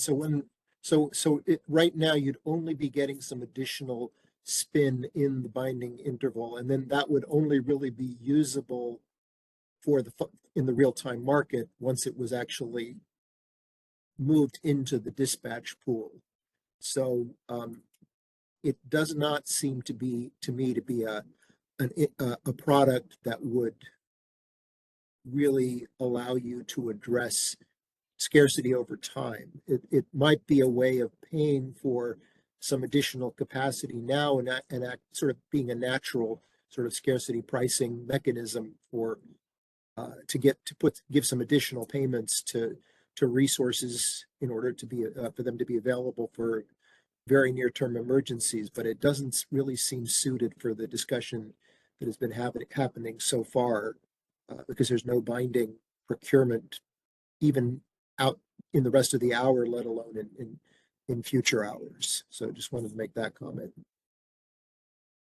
Yeah, that's a comment I think that we're aligned with, as it's stated sort of here on the bottom bullet here, that I think we agree that spin and non-spinning reserves are intended to meet very short-term needs. And as you mentioned, not just may be unnecessarily costly relative to longer duration flexibility products, but also may just not be meeting, it's sort of a square peg in a round hole, in the sense that you're trying to, it's not really meeting the operational requirement or need in the time frame you're looking at. And so therefore there's a sort of a mismatch here. But it should not be, that being said, we agree with that. It should not be understated that the complexity of implementation and in the policy design work will be streamlined in the sense that a lot of this is already existing. And I do also want to mention that it's possible that any ultimate solution can incorporate combinations of all 3 ideas, in which you could consider extending the procurement curve for spin and non-spin a little bit and do some of the other ideas as well. So I do want to make it clear that it's possible that you can incorporate combinations of all three ideas into the ultimate solution. But yeah, generally I agree with your feedback.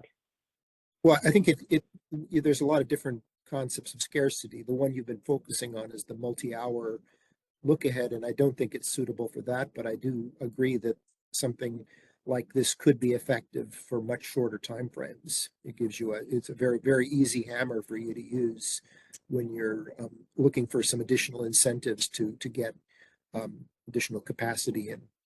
So. Thanks, Alba. We appreciate those comments. Any other questions or comments from the working group on this idea?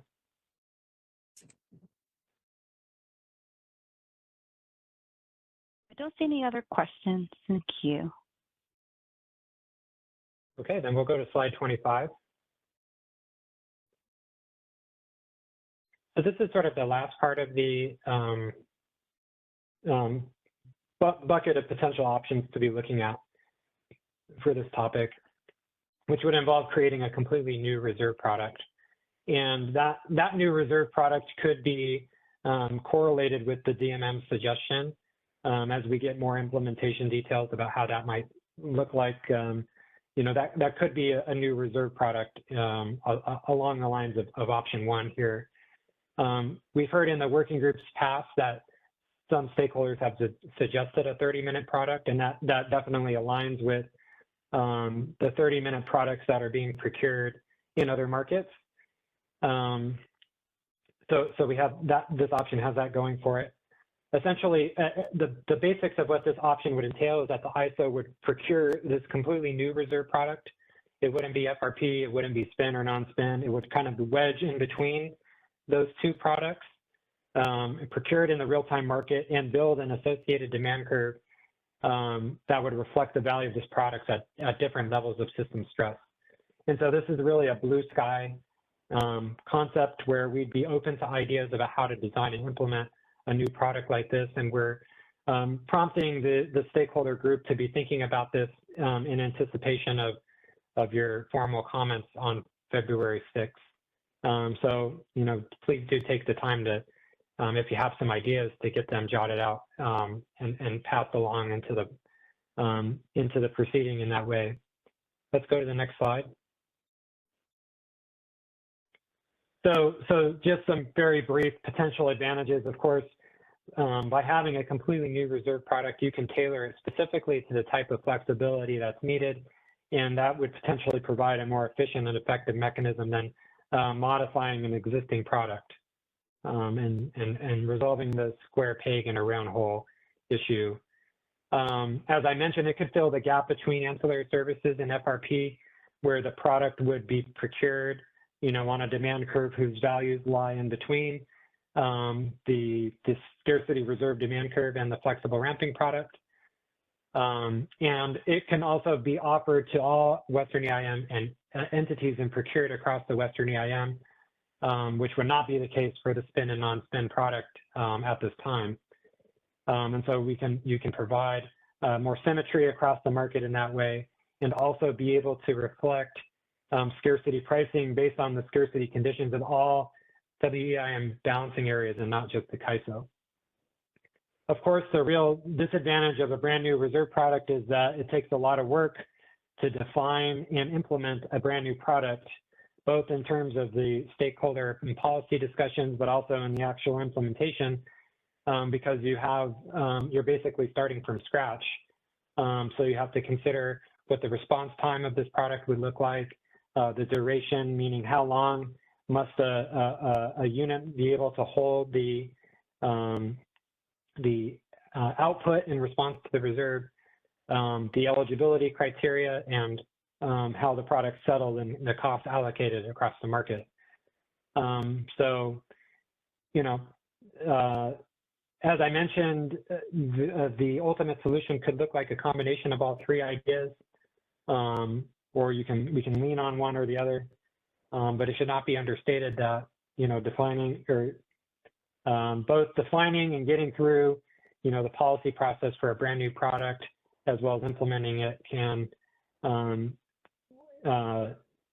may be more difficult than relying on some of the existing products that we have, both in terms of the implementation and in terms of the actual design, time it takes to design and get to a place where stakeholders are comfortable moving forward. So we'll pause there and see if there's any questions or feedback on this idea.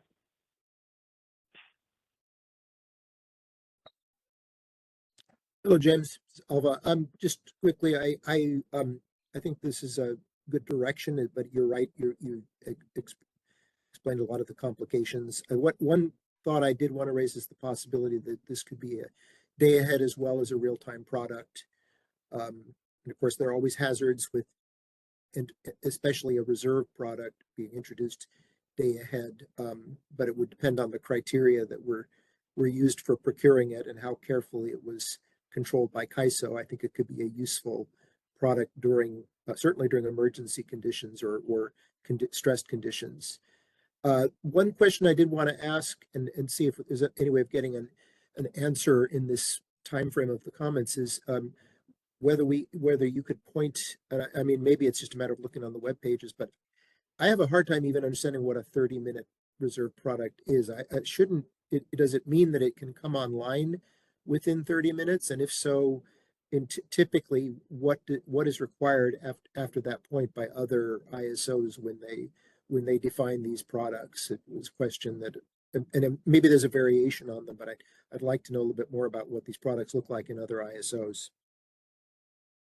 That's a great suggestion. Maybe something we can bring into a future session because you're right, there may be some variation in what the quote 30-minute reserve product looks like for other markets. And I think the fundamentals would be that it's the quantity of energy that can be delivered on a 30-minute notice. So if you have a startup time of 30 minutes or less, and you're able to move from not committed to moving to your PMIN, then you're able to count that PMIN energy as counting towards this 30-minute reserve.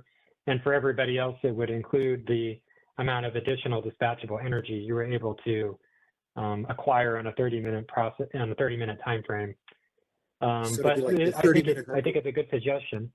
Yeah.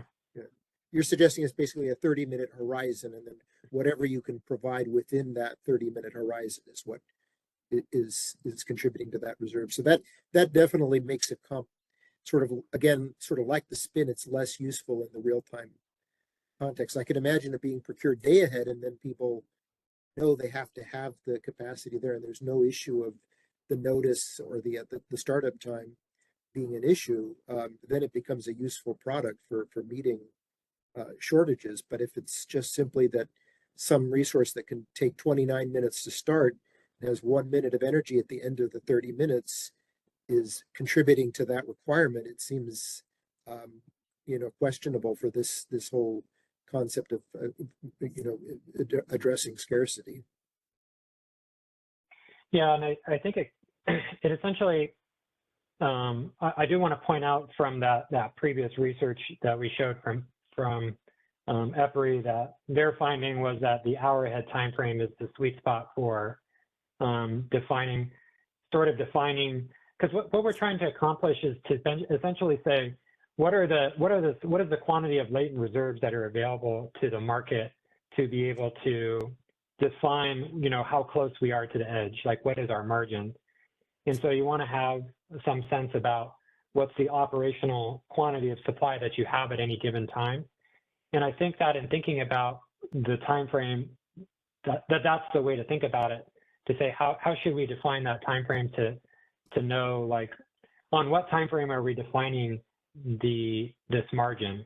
In 30 minutes is a nice number because it mimics some of the designs of the other markets, but we don't have to be wed to a 30-minute product if it looks like, no, we want to define this product by, evaluating the amount of supply that can be actionable within an hour time frame as the better way of defining, what our margin might look like. So.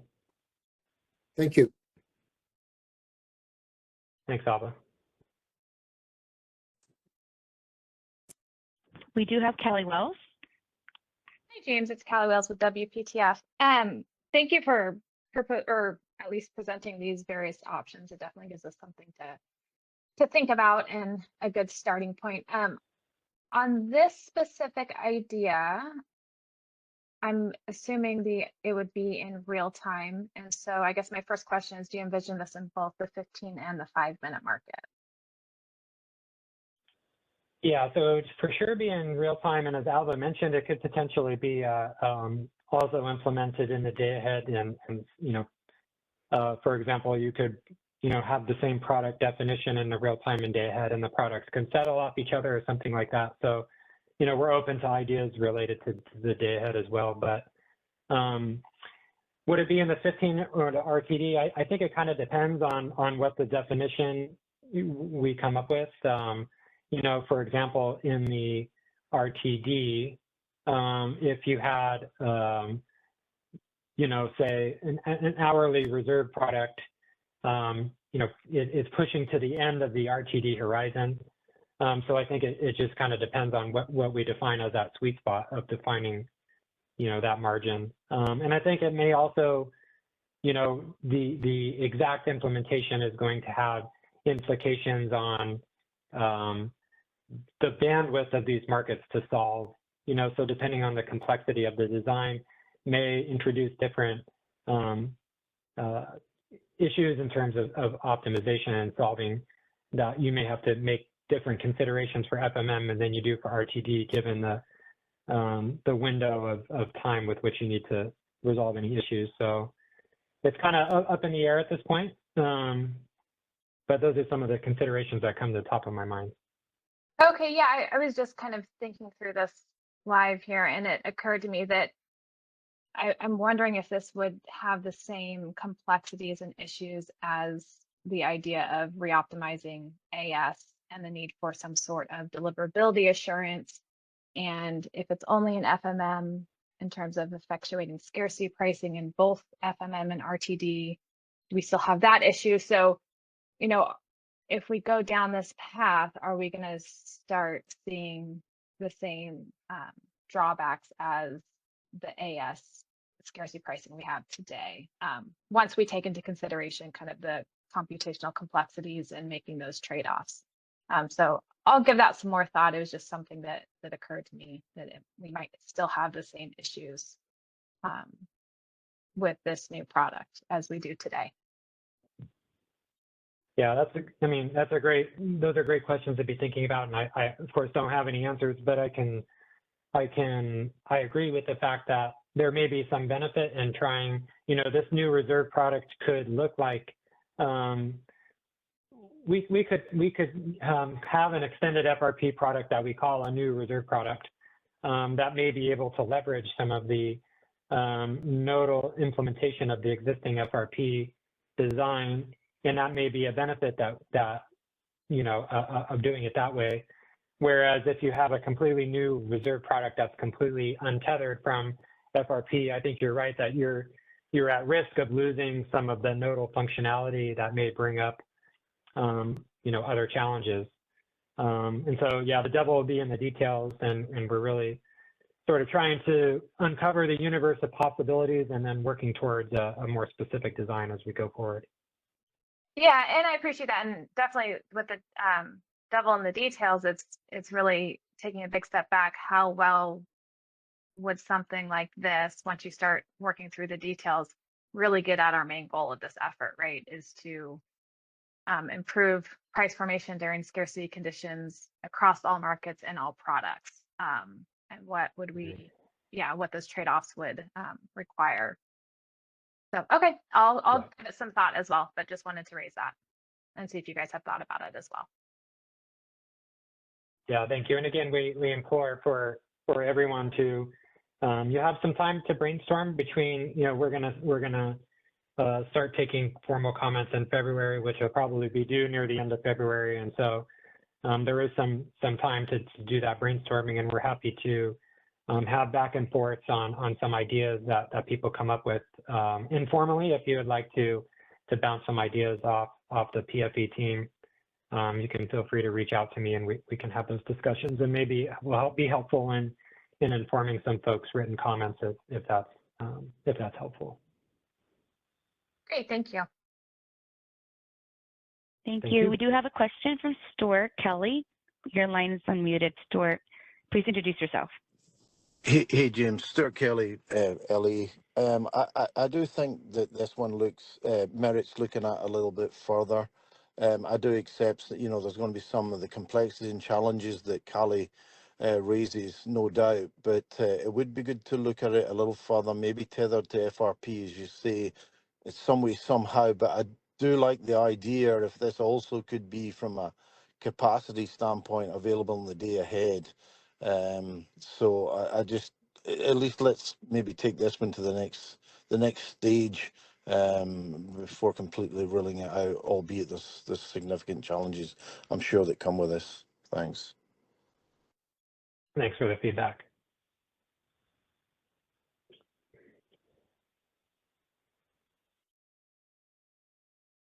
I don't see any other questions in queue at this time. I think this might have been my last slide for the morning session. Can we confirm that?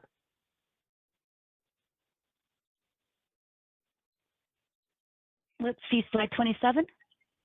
No more, yeah, this is the end of that slide. Okay, then I think we can, Brenda, I can pass it on to you and we can break until 1 p.m. where we'll kick off the second part of the discussion today. Yes, sounds great, James. Thank you so much. And then thank you for those who were able to present today at our call. We definitely appreciate, and we do have the upcoming afternoon session that we covered earlier, but you will be able to see that on the hyperlink that I sent earlier for the price formation enhancements presentation. So at this time, I'm just going to go ahead and provide that break slide so folks know that we're going to take a break, resume at 1 p.m. And if you do have any questions, feel free to send it over through the chat. And we will be presenting the 1 p.m. slide deck, which is categorized as session 2 under the price formation enhancements activity, or also right here on our WebEx, you'll see the session 2 under drop down. But yeah, we'll be heading towards the session 2 this afternoon. Thank you. Awesome. So yeah. So let's get started. It's 1 p.m. top of the hour. Thanks for joining us. Back to the price formation enhancements, scarcity pricing, anchoring the penalty prices to the value of lost load.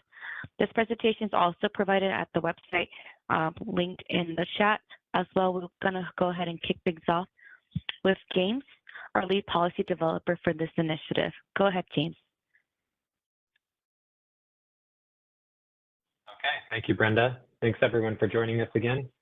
So session 2 today is going to extend on the discussion we had this morning, talking about how penalty prices are anchored and decided.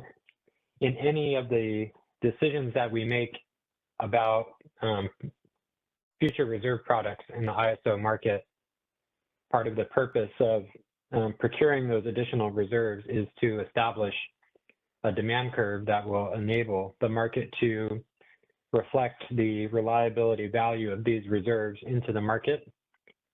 And so this discussion will detail a little bit more about how the prices of a demand curve for these reserve products should be formed. Let's go to the next slide, please.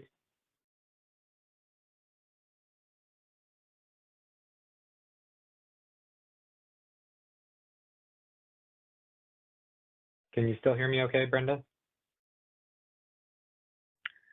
Yes, I can. I apologize, but I'm getting a notification on my device that I've been disconnected from the meeting temporarily.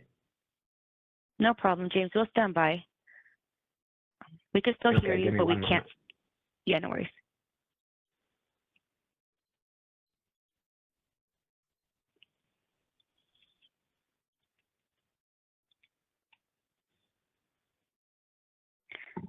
Just as a reminder for folks, for the attendee line, we will be utilizing the raise hand icon above your participant panel on the bottom right of your screen, and then make sure to introduce yourself when you're asked the question.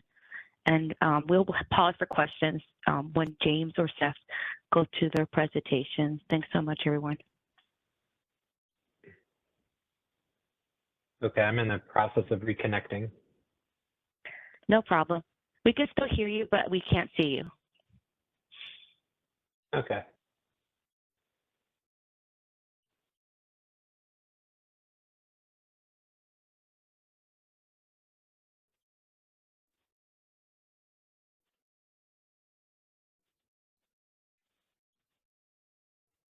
Okay.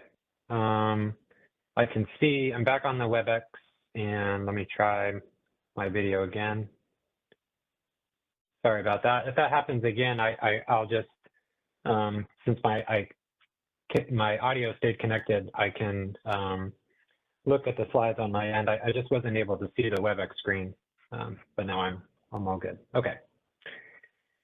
So the goal of this afternoon's session is to review and discuss updates to the value with which to anchor and scale pricing run penalty prices to ensure alignment with current Western interconnection market conditions and the proper scarcity value of reserves. Next slide, please. So the agenda today, I will be going through on the behalf of the ISO some discussion on this topic. And then after my presentation, we have Seth Cochran from VTOL, who will be doing a presentation on price formation enhancements in competitive electric markets. So we thank Seth greatly for his participation today and for the time and effort he spent putting together this material for the working group. And we do encourage anyone who would like to present in a future working group session to feel free to contact Brenda or I to help you facilitate that. And we'll let you know which session, depending on what you want to present, let you know which session would be most appropriate to do that. And we will have open discussion and Q&A during the presentation, during the presentations, but if there's time at the end, we can also come back for the Q&A. Next slide, please. Okay, so now we're going to get into some background on this topic and explore some potential enhancements in this regard. We'll go to the next slide.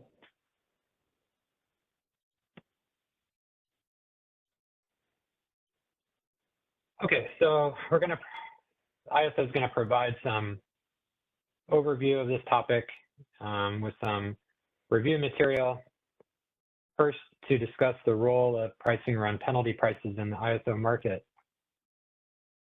So if the market cannot find a feasible solution with the bids that are submitted by market participants, the market software relaxes constraints at what's called a penalty price.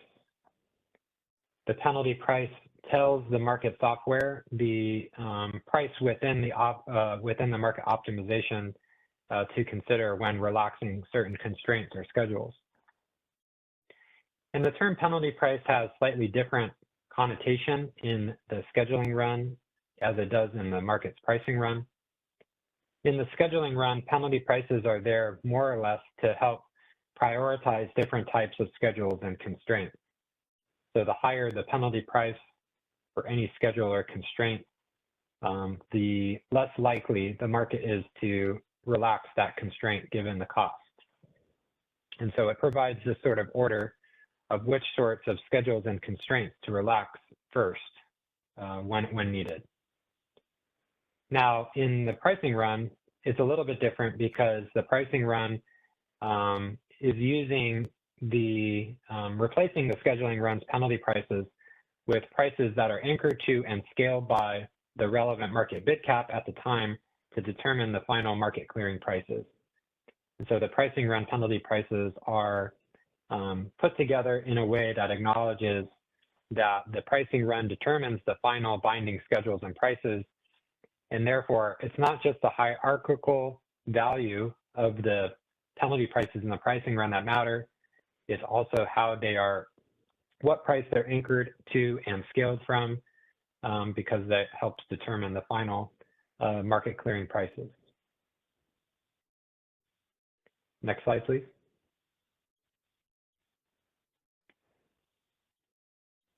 The power balance constraint penalty price is the key reference point in the pricing run for scaling other market constraint penalty prices. Under normal operating conditions, the power balance constraint penalty price is $1,000, which is the same as the market supply's bid cap, but can increase to $2,000 under certain conditions. So when the power balance penalty price is set to $2,000, all other market constraint penalty prices in the pricing run are scaled relative to this higher value. So that's specifically what we mean when we say that the pricing run penalty prices are anchored to the power balance penalty price and scaled off of the power balance penalty price. Because any constraint or schedule relaxation that has a lower priority than the power balance is going to be scaled by that $2,000 or $1,000 value. In general, the market applies penalty prices uniformly across the regional footprint in the EIM and the EDAM. So one example for that is that although the market, in the real-time market, is calculating unique flexible ramp up and down demand curves for each WEIM BAA based on their specific requirements, the avoidance cost that is used in the calculation is the same for all balancing areas. And all balancing areas in the WEIM and EDAM are subject to the same scheduling run and pricing run penalty prices, more or less. There are some unique considerations of the EIM, for example, available balancing capacity or ABC, that make these statements only mostly true. In some cases, these types of penalty prices can be circumvented by other actions through the WEIM, but in general, when we're talking here about pricing run penalty prices, these would be things that are, or a set of prices that would apply uniformly across the Western market. Next slide, please. So in revisiting the problem statement, one of the problem statements that was developed under the phase 1 of price formation enhancements was that anchoring the penalty price to the supply bid cap is an arbitrary relationship. While the bid cap represents the maximum price a supplier can offer, it does not necessarily reflect the economic harm caused by a supply shortfall or a reliability event.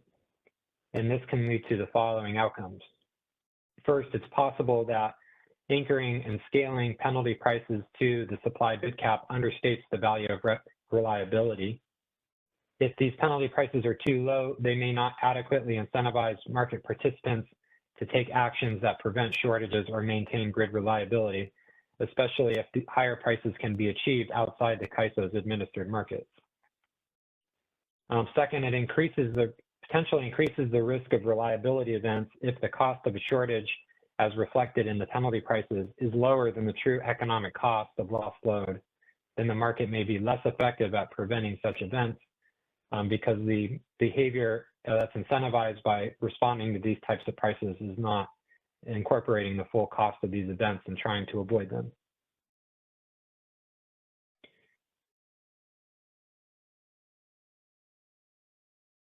Next slide, please.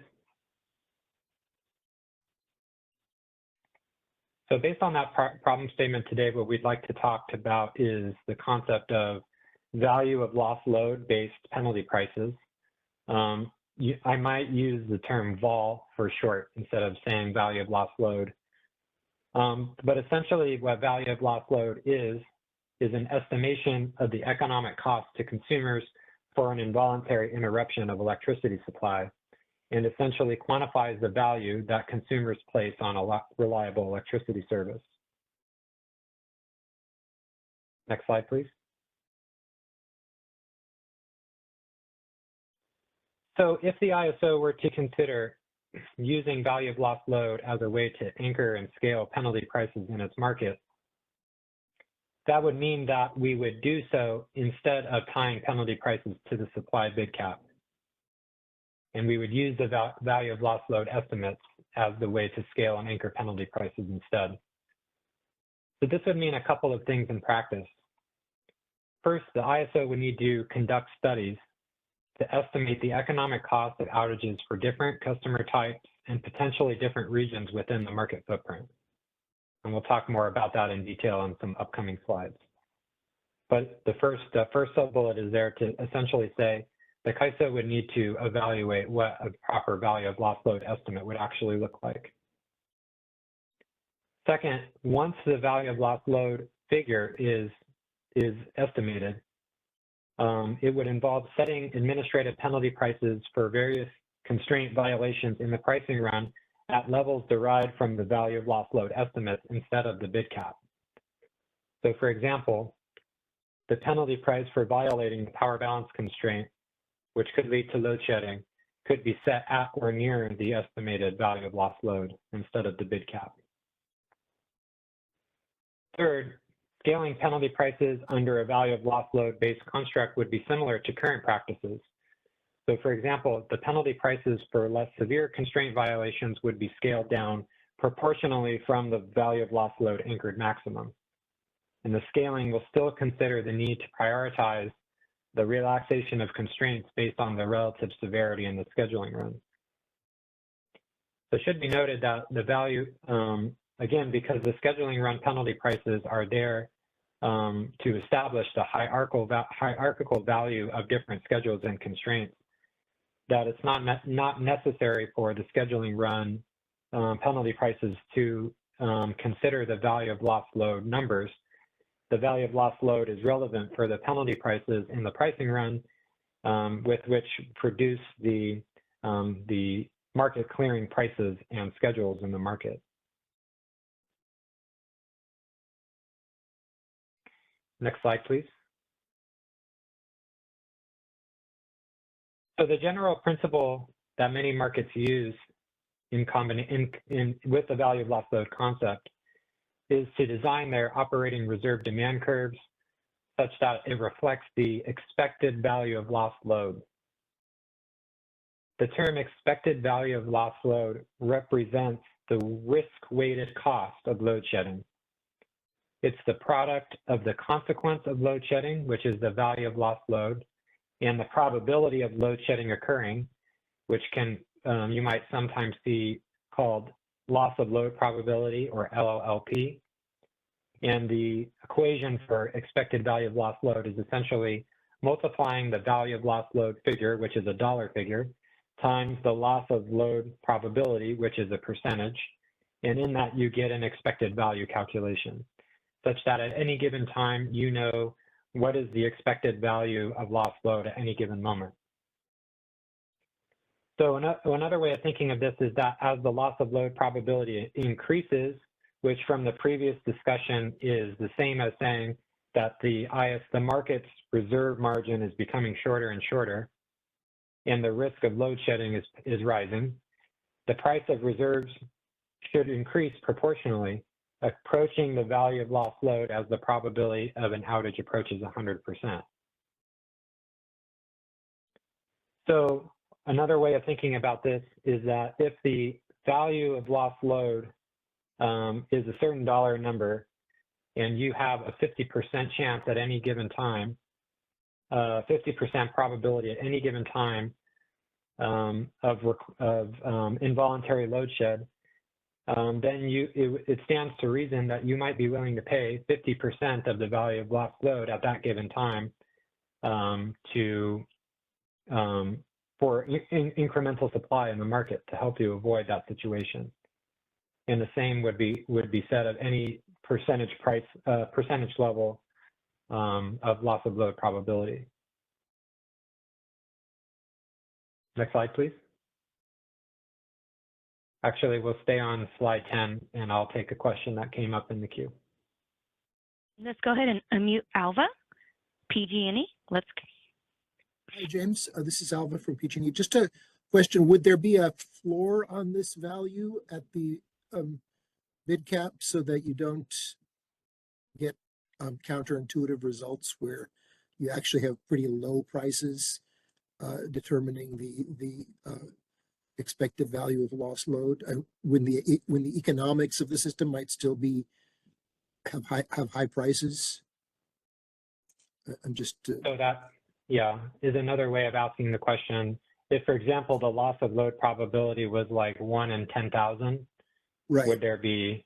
Yeah, that's a good question. I would imagine that other markets probably do apply some sort of floor there, but it really is going to come down to the quantity of reserves that you're procuring.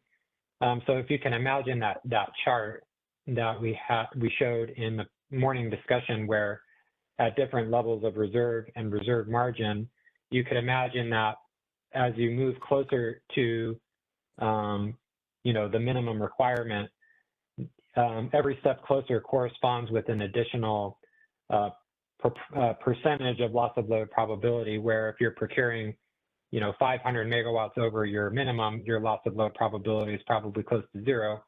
But if you're at 5 megawatts above the minimum, then it might look different. And so it's also going to connect with the reserve, the quantity of reserves that are purchased. And what you would do is to try to map, given any amount of reserve margin, can you map, what does if you have 5 megawatts of reserve margin, what is the loss of load probability under that margin? If you have 500 megawatts, what is the loss of load probability? So it will tie back to the reserve procurement as well. Mm-hmm. I mean, I would just worry that if a violation of the power balance constraint only cost $50, then even if people are, you'd have some dysfunction in the market because of that. But I see that. Yeah. So that's okay. That's a different question than the one I answered then. So under a value of lost load based construct, the power balance violation penalty price would be the single value of lost load, a single number. Okay. So in today's market, right, it can be either $1,000 or $2,000, and if the I'm going to show you in some upcoming slides what's being done in some other markets. But yeah, the value of lost load number would always be the same, but the expected value of lost load would be used to construct the prices of your reserve demand curve, as I just described. Yeah. But the power balance would be actually at a much higher level than probably the violation of the power balance. Right. Okay, great. Thank you. Yep. You're welcome.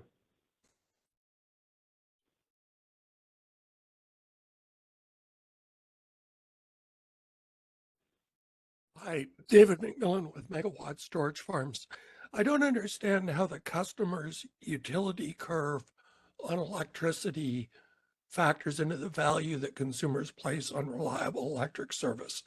Are you pricing it at the price where you take away the last kilowatt hour, the one that maybe is keeping the respirator for their mother going, or keeping the heater for their fish tank with thousands of dollars of rare fish in it going? Or are you pricing it at the first kilowatt hour you take away? Because those are probably radically different numbers, many zeros of difference. Yeah, I 100% agree. And I'll admit to you, David, I'm not an expert in value of lost load studies, but I will share some information in the upcoming slides about some basics of how it's been done in other markets. And then to get really into the details, we'd have to dig down deeper into the studies.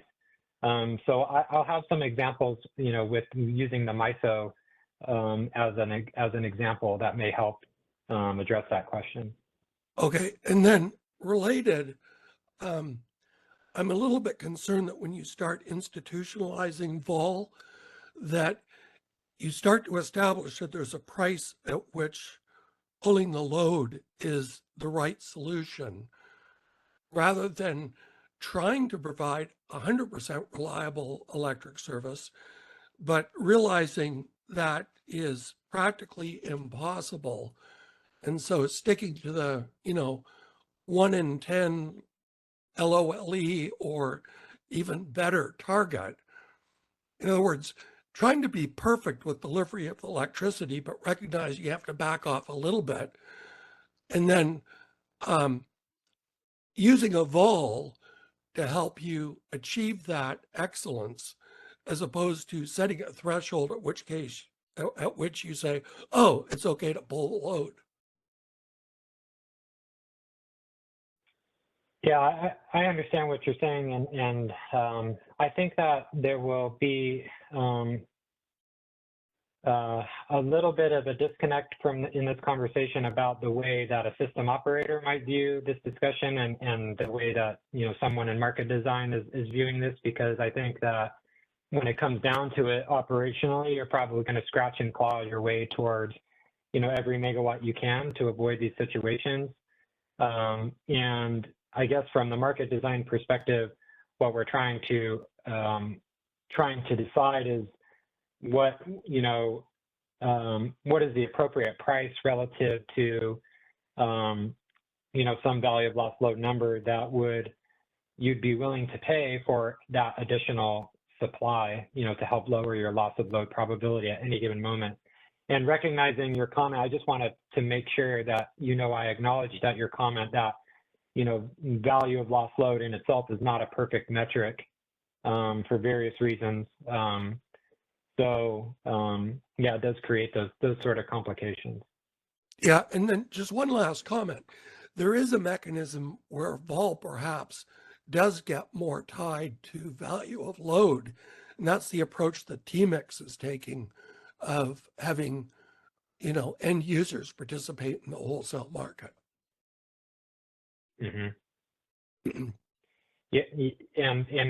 I'll acknowledge that increasing real-time participation of load is a step in the right direction for scarcity pricing, and a lot of these administrative values that are produced by the markets are essentially proxy values for the demand of load indirectly. Whereas if you were able to encourage more real-time participation of load who can then value themselves through their bids what the value of energy at any given point are, you would have sort of a more accurate way of doing it. So I guess short of that, these demand curves and administrative values are necessary given those limitations that we have in real-time bidding today. But as the in the future, if there were opportunities to enable more real-time load flexibility and more like real-time valuing of load, then these types of methods become less necessary, I think. And the participating load also gets past the utility curve issue that I brought up in the beginning. Okay, thanks. Mm-hmm. Yeah, great comment. Thank you.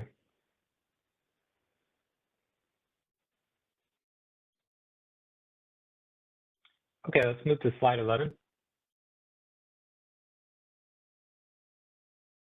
So here we're going to bring up some potential benefits of value of lost load-based penalty prices, and understanding that in a slide upcoming, I will share some potential challenges, some of which we just discussed.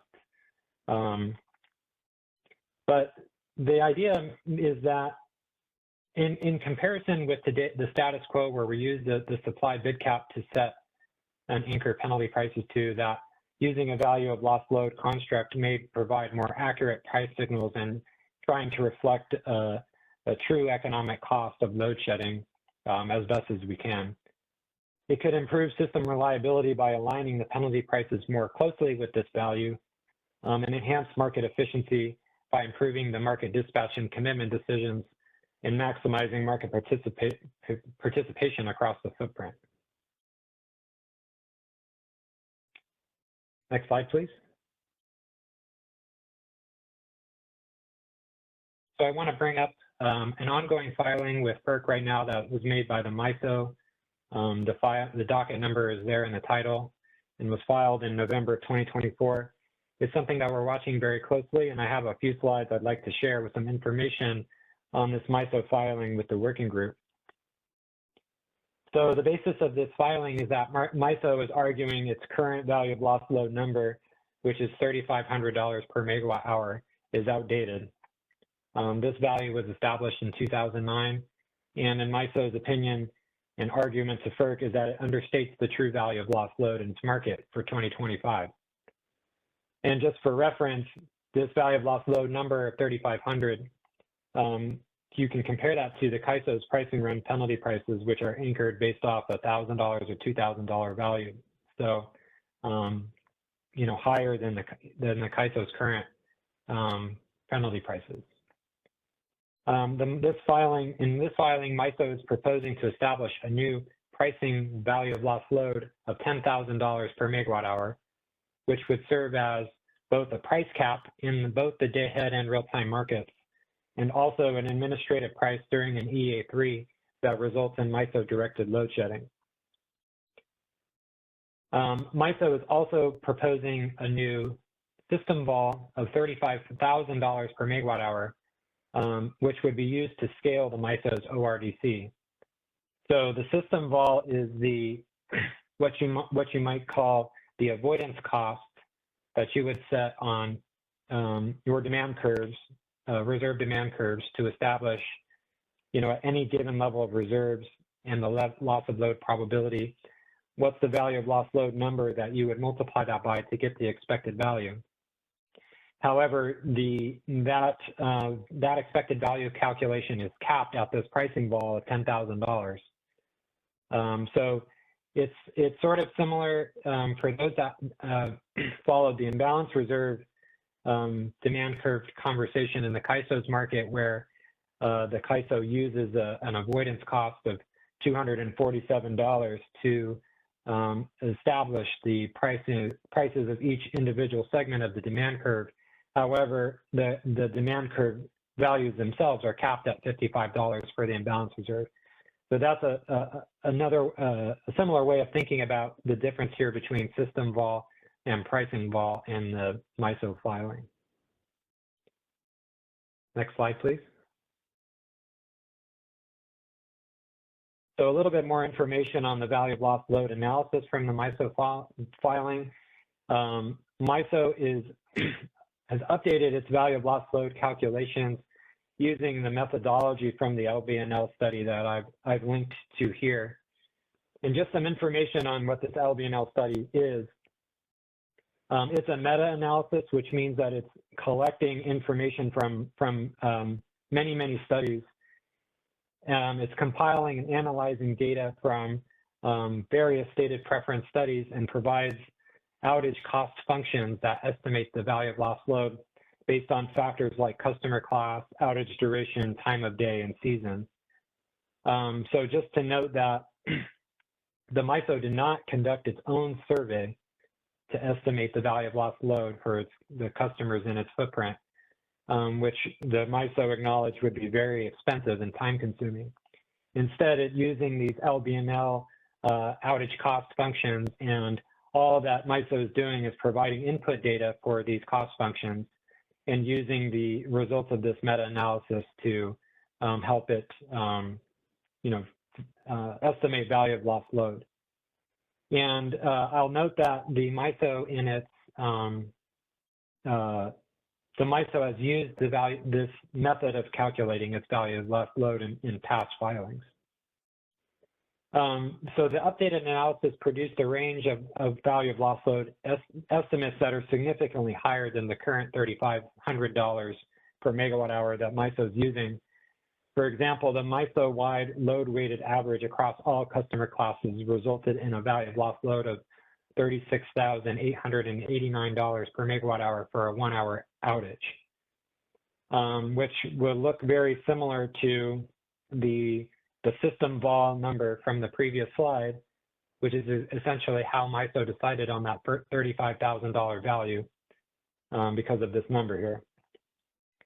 And even when primarily focusing on residential customers, the updated analysis suggests the value of lost load in the range of about $13,000 per megawatt hour. And that number is relevant because MISO chose the $10,000 per megawatt hour value that they're using to cap the the demand curve and their penalty prices essentially primarily based on the idea that there's different willingness to pay among different customer classes. And, generally speaking, the idea that there's lower willingness to pay among the residential class compared to, commercial or industrial customers. And generally speaking, in the MISO footprint, the load shedding procedures prioritizing shedding of residential load first. And so it seems to make sense to MISO to focus on the residential value of lost load and providing this value because of that.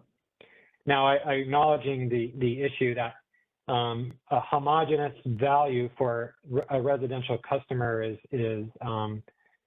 takes some leaps of faith as we just discussed with David, because of course, even within any customer group, there can be very different value of lost load estimates depending on your situation, where certain residents may value the electricity a lot higher at certain times than others. And so acknowledging that a potential flaw in a value of lost load type construct is that, providing a single dollar estimate to represent a certain customer sector still does not, incorporate that there's likely a bell curve shape to any individual consumer's value of lost load at any given time. And this $13,000 number is just, potentially an average here. But again, to get more into, if you want to get more into the details about this value of lost load study, I encourage you to follow the link here to this LBNL study, and it will describe the various studies that are done. I will also, in future slides, give you some context about what a stated preference study is, and talk about some of the limitations of those stated preference studies as well. Next slide, please. So one other thing on the MISO filing that I felt was relevant to our discussion today is that the MISO filing includes a circuit breaker proposal. You might, if you've been participating in this working group for a while, you might recognize the term circuit breaker from phase 1 discussions where this got brought up. And essentially what a circuit breaker does is it is a mechanism in the market to essentially stop producing market clearing prices at the value of lost load if the load shedding conditions that trigger it last more than a couple hours. So MISO is proposing to add these circuit breakers to its tariff under this filing. These circuit breakers reduce the value of lost load under certain conditions during a MISO declared EEA3. So for example, after 4 cumulative hours of EEA3, the value of lost load will be reduced from $10,000 to $5,000. And there's some additional steps with which the value of lost load can get down to as low as $2,000. So it's a tiered step depending on how long the EEA3 lasts for. And the purpose is really just to mitigate the financial impacts of long duration shortage conditions on market participants. And you can feel the effects of that if you study Winter Storm Uri and Winter Storm Elliott. I hope I get it right, but I believe Winter Storm Uri was the name of the Texas freeze that happened a few years ago, in which, in the ERCOT market, there were a lot of impacts on market participants. And also Winter Storm Elliott, which I hope I get the name right, is a similar winter condition that happened in PJM a few years ago, with which there were emergency conditions that lasted multiple days. And causing market designers across the U.S. and thinking about whether or not circuit breaker type methodology are important to protect all market participants from prolonged scarcity pricing. So the last thing I'll say is that the reduction in value of lost load in the MISO filing is tied to the length of the shortage, based on data from that MISO has that shows that the cost of outages decrease as the duration of the outage increases. So, it may be the case. I'm not 100% sure of why that's true, but it may be the case that, over a prolonged outage, the customers have access to other ways of, in the long run, of avoiding or economically circumventing the outage than they do in the very short run. And so that's what they're arguing to FERC, why the shortage, the vol should decrease as the length of the AEA3 increases. So there's actually, there's a lot of really interesting stuff in this MISO filing, and we're following it very closely. I do encourage, if you're interested in that, to read their filing, and the docket number was posted in the title of slide 12. So I may not be able to answer any really detailed questions about this filing, but I'll stop here to see if there's any feedback or comments about this information that anybody would like to share before I move on.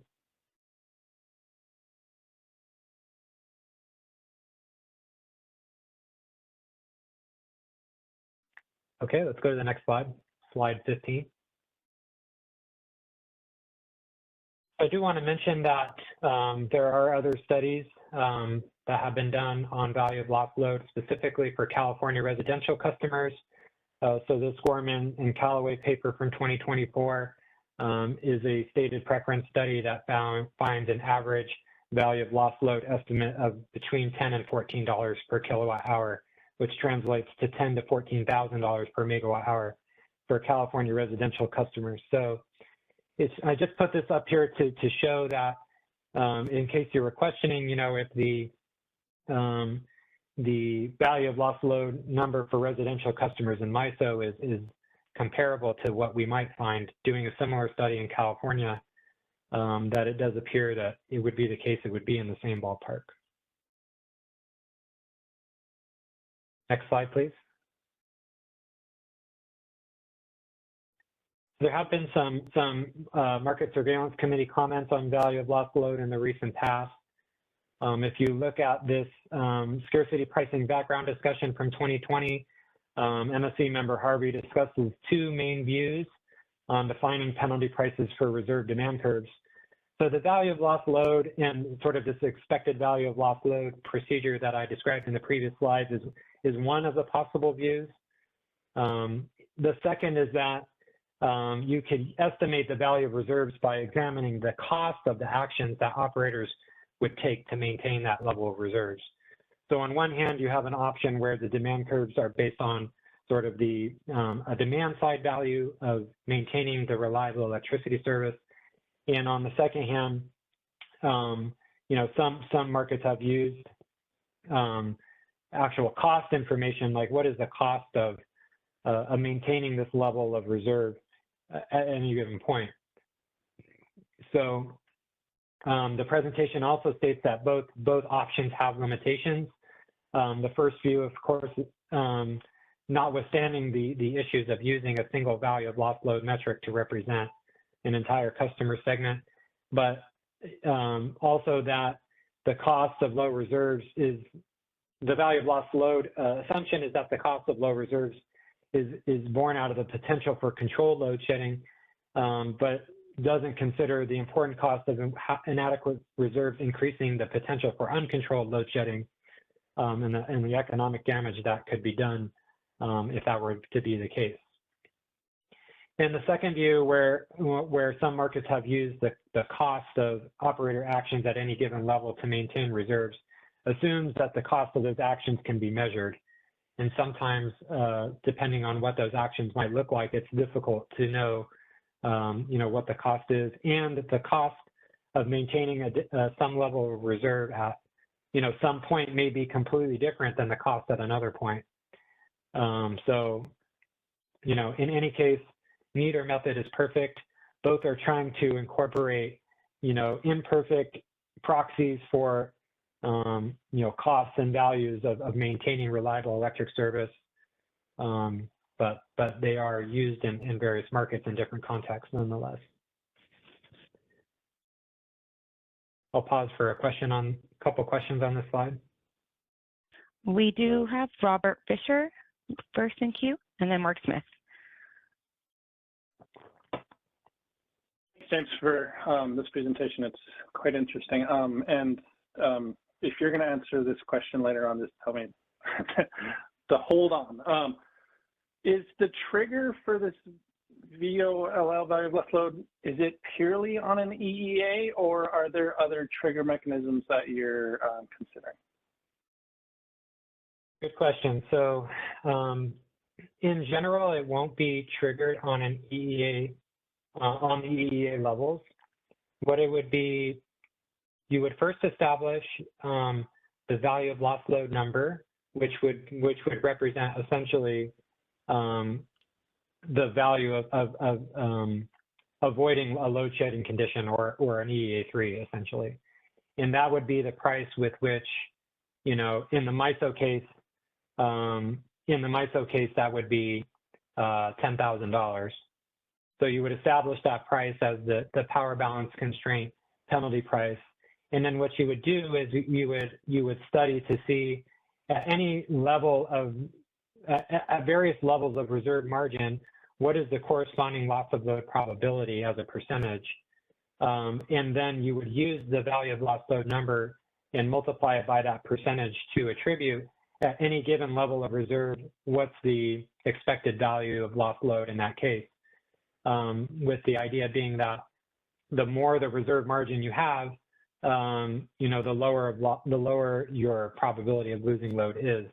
And so it is indirectly related to the EEA levels, because the EEA levels, of course, are looking at, you know, similar types of things like reserve margin and demand forecast relative to forecasted supply and stuff like that. But it would be much more granular than that. And so they would be indirectly related, but it wouldn't be like, for example, what we wouldn't do is say tie in directly into the market process. Like if you're at an EEA1, this happens, and if you're at an EEA2, this happens, and if you're at a flex alert, this happens.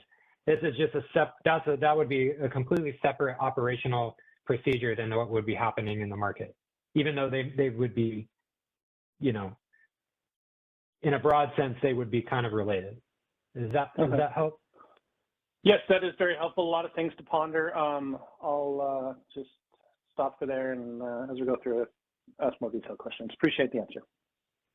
All right, thank you.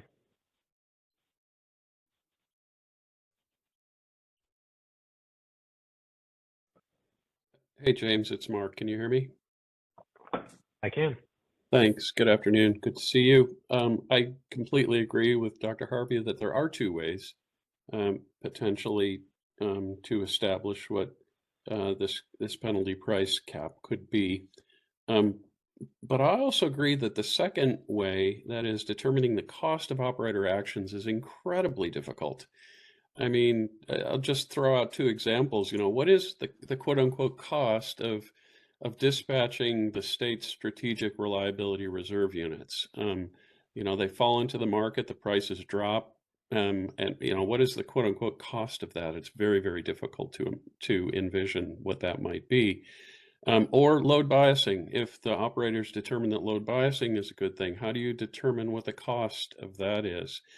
Is there any market that you're aware of, James, that uses the second method in order to establish the anchoring point for scarcity pricing?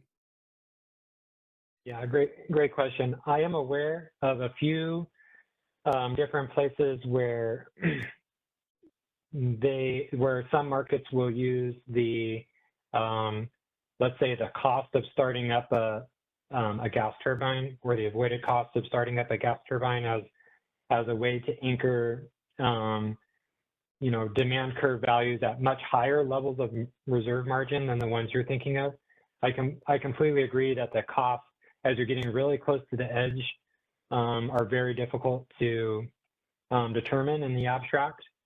But at very high levels of reserve quantity, where you're talking about the tail end of the reserve, you know, for example, in the SPP market, there are uncertainty products that are, you know, proposed under the Markets Plus filing use the avoided cost of, you know, starting up a fast start unit as the way to sort of figure out the value of the reserves as it relates to some avoidance cost.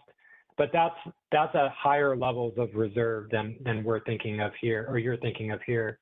And I'm not aware of beyond that type of thing, markets using anything other than that to identify this. But that being said, that's not to say it doesn't exist. It just means I'm not aware of it off the top of my head.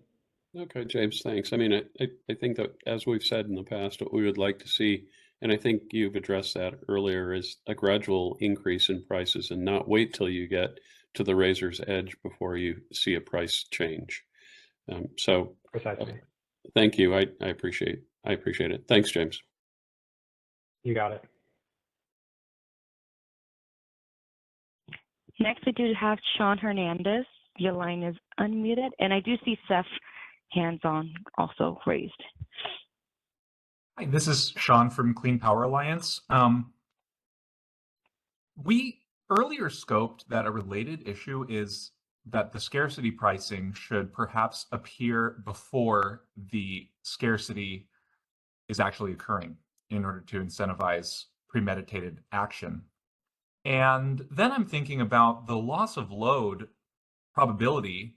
Technically speaking, in the model, if the reserves are not insufficient, then the power balance constraint is not violated.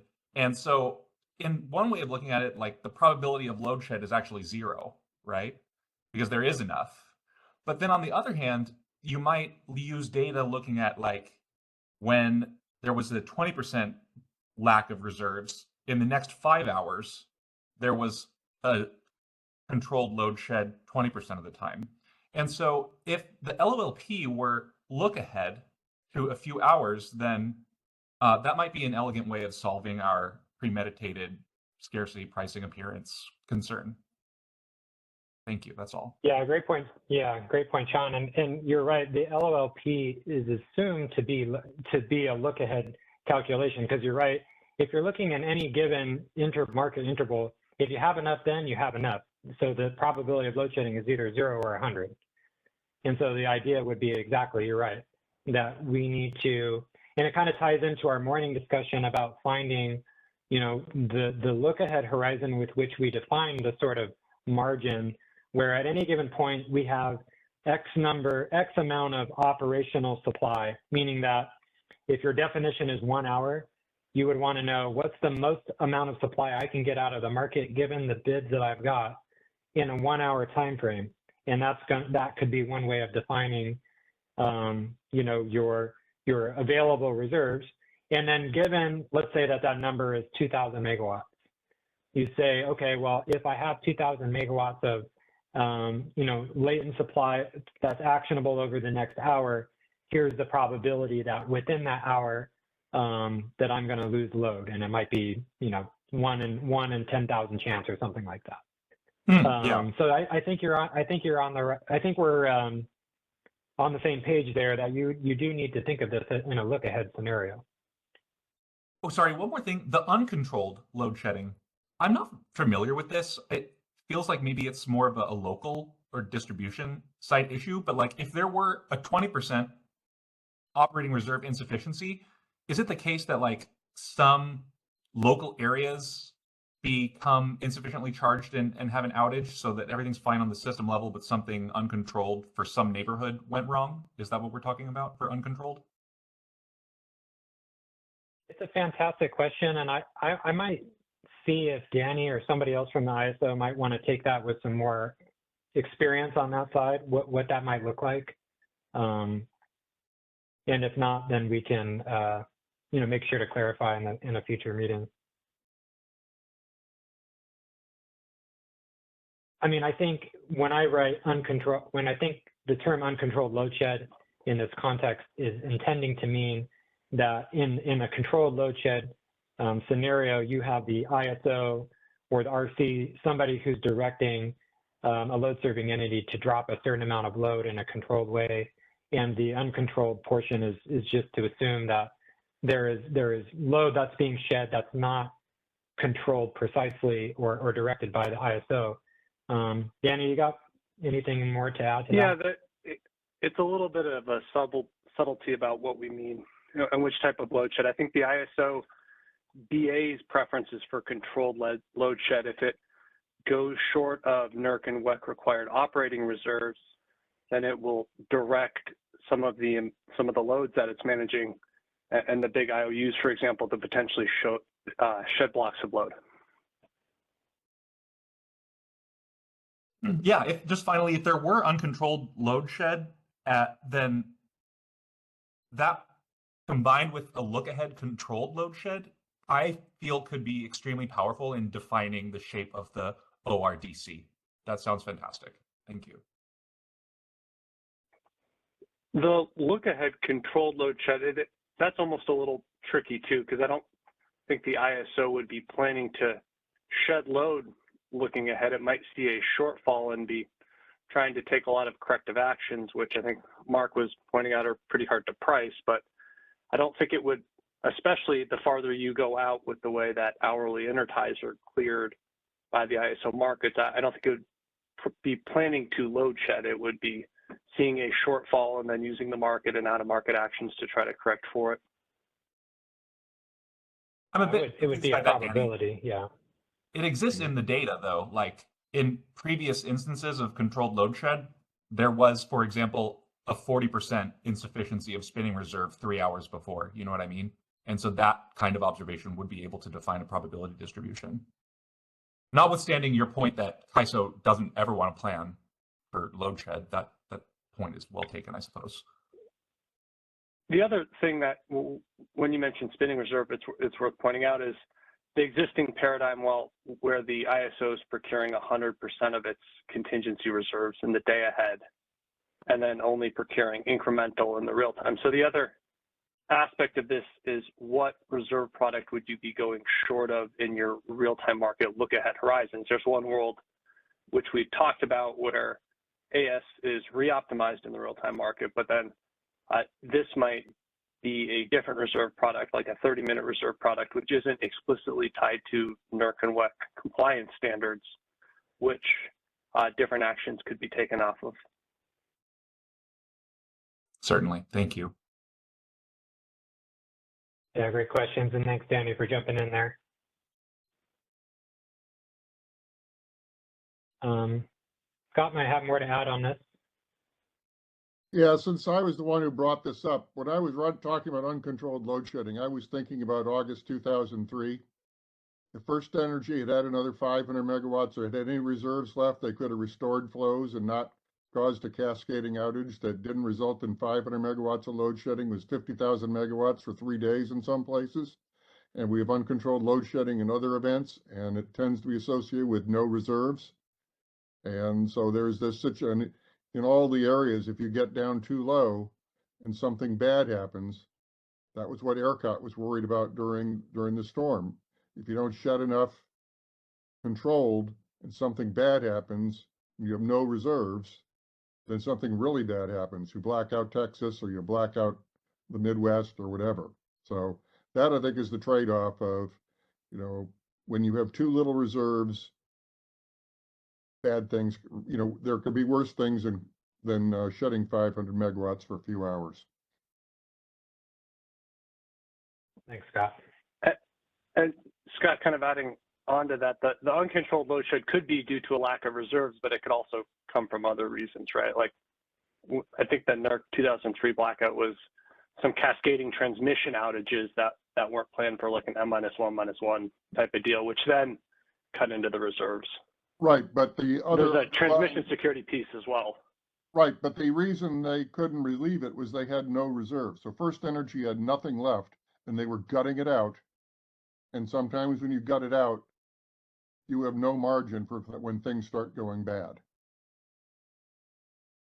And that's the thing. In the East, you can go short of your reserves. You don't have to maintain the mandatory reserves. So when you get in that situation, and then something bad happens, and that, there are other historical situations where that has happened. I don't want to tie this up, but, that was the thoughts I had in mind when I wrote those.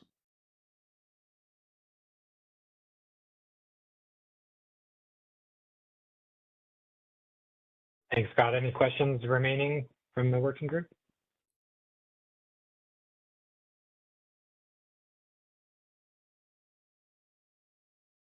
We do have Seth, right. who's his hand was raised earlier. Oh, sorry, Seth. No problem. Seth VTOL. Just going a few topics back to Mark Smith's question.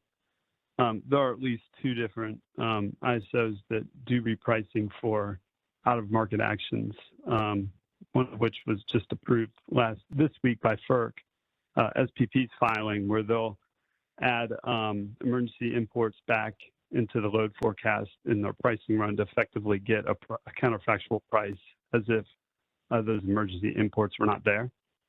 And then also ERCOT's had a long-standing price adder, probably going back close to a decade, where they'll run a pricing solution as well, where they'll add back megawatts to their generation to be dispatched to account for any out-of-market actions, like emergency demand response is one of them, and there's several others as well. I just wanted to add that those are out there and they exist.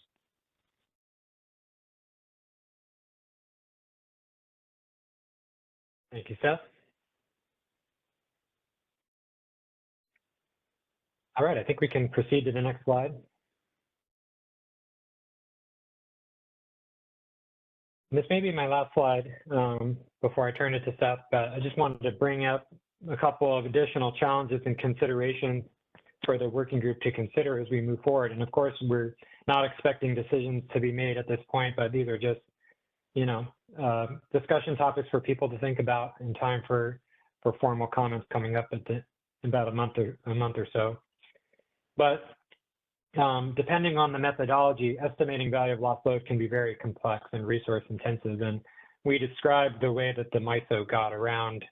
I don't want to use the term got around as if their methodology is not robust, but typically value of lost load studies involve, conducting surveys of customers of various types, and running such surveys of within the WEIM footprint would be very complicated and resource intense.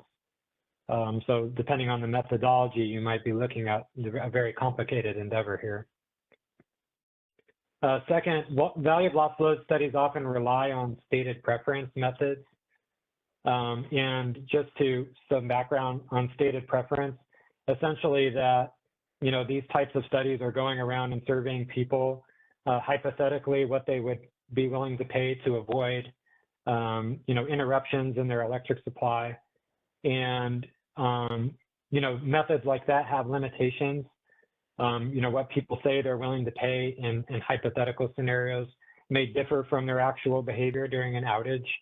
And that's true of stated preference methods for any type of commodity that you're looking at. So just keep that in mind. And there have been there's a small amount of evidence in the literature that does show for value of lost load studies that are using revealed preference methods. Revealed preference being that, the researchers are actually looking at actual data, actual information about how participants reacted to, a power supply interruption that may suggest that, the value of lost load using a revealed preference method would be a little bit lower. But it's pretty, there's not a whole lot out there. There are a ton of stated preference studies out there and not very many revealed preference studies out there. So just keep that in mind. Now, in terms of what the ISO would need to do as the market operator, if it wanted to facilitate a change like this, it's going to have to collect and harmonize data on load profiles, outage patterns, customer evaluations of reliability from across the entire EDAM and WEIM footprint, which could be, a very challenging endeavor given the size of the market. And just to state that, different locations, every balancing area may have, different data essentially and different valuations of a reliable supply. And it would be difficult to conceptualize a system-wide value of lost load in a market with multiple balancing areas. So for the MISO, it's not, they do break it down on a regional basis, but these are, it's not a multi-BA market the way that the Western EIM is.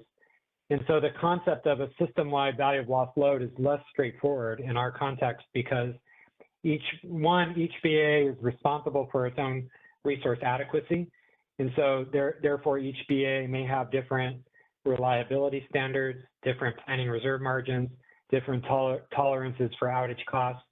And it seems that even if the CAISO were to, or the market operator were to collect and harmonize this data across the EDAM and WEIM footprint, that you may end up with value of lost load numbers for different balancing areas that are very different from each other. And if you wanted to establish a system-wide value of lost load, it would necessarily come at some compromise, maybe finding an average across the market, which would implicate that some balancing areas would be subject to penalty prices that may exceed their willingness to pay at some level. And in some balancing areas, the penalty prices wouldn't be high enough to reflect their willingness to pay.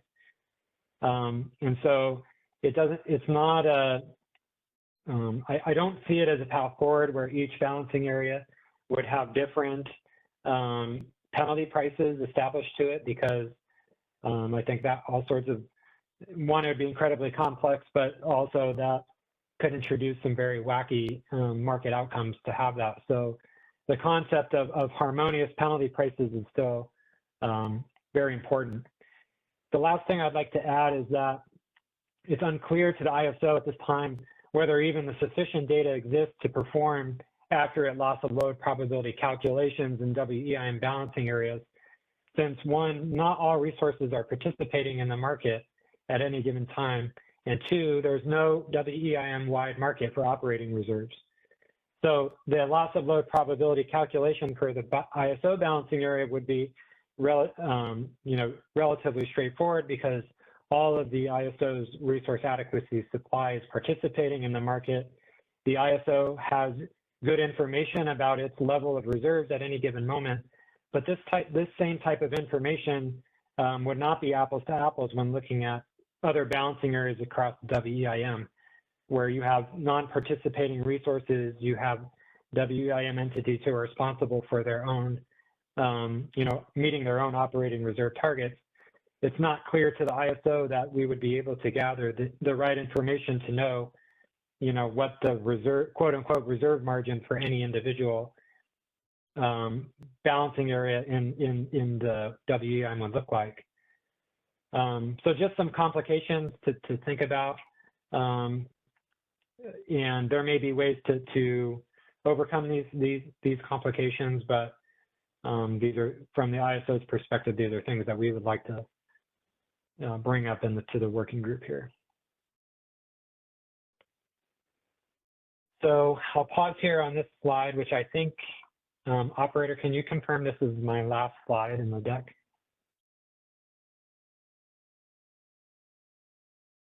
Yeah, it is. And Danny may add, if that's okay. Oh, okay, of course.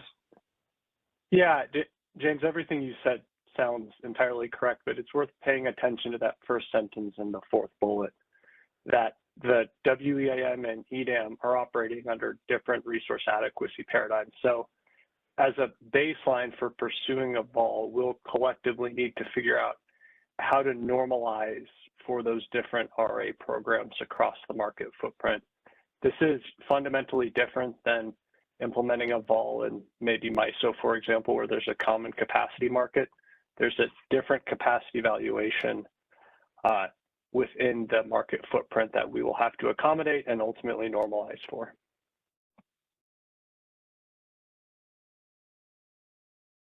Yeah, thank you, Danny. And it's not to say that, we couldn't pursue this approach and pick some number, but, the complication that we're pointing out is that if you have 23 balancing areas in the WEIM and they all have different value of lost load calculations, then to determine a system-wide value of lost load requires that it would necessitate that some VAs are exposed to penalty prices that exceed their valuations, and some are, the penalty prices don't go far enough. So you could certainly pick a number, but it's just to point out that it would you know, just like value of lost load itself, you're operating in the middle of a bell curve, and nobody's perfectly happy under that situation.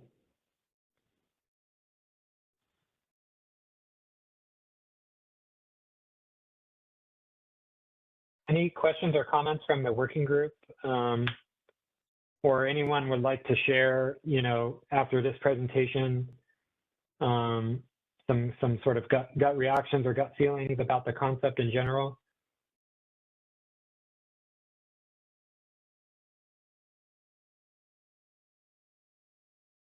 Okay. Well, we'll have some more time at the end to if you think of anything, we'll have some more time at the end. At this time, I'd like to invite Seth to the virtual podium. So we'll go ahead and switch Seth or the presentation to Seth. And again, Seth, thank you very much for agreeing to participate today and putting together the presentation. And I'll turn the mic over to you. Thank you. This is Seth with VTOL.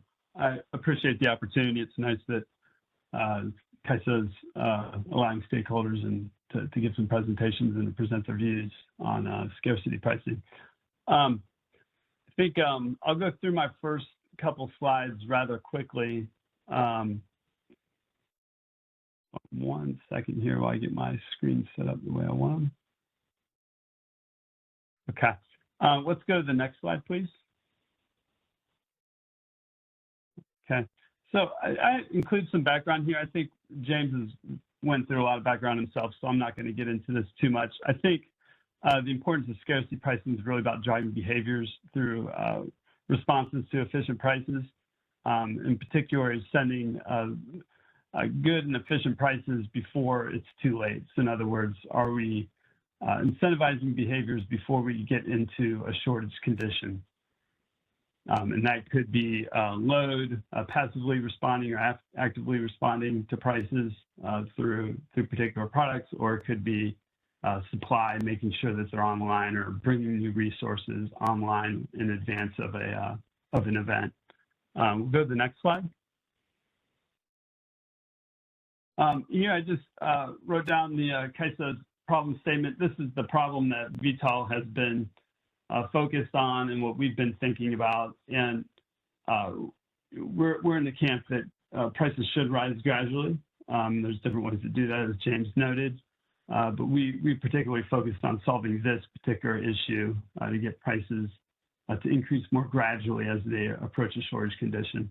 Next slide, please.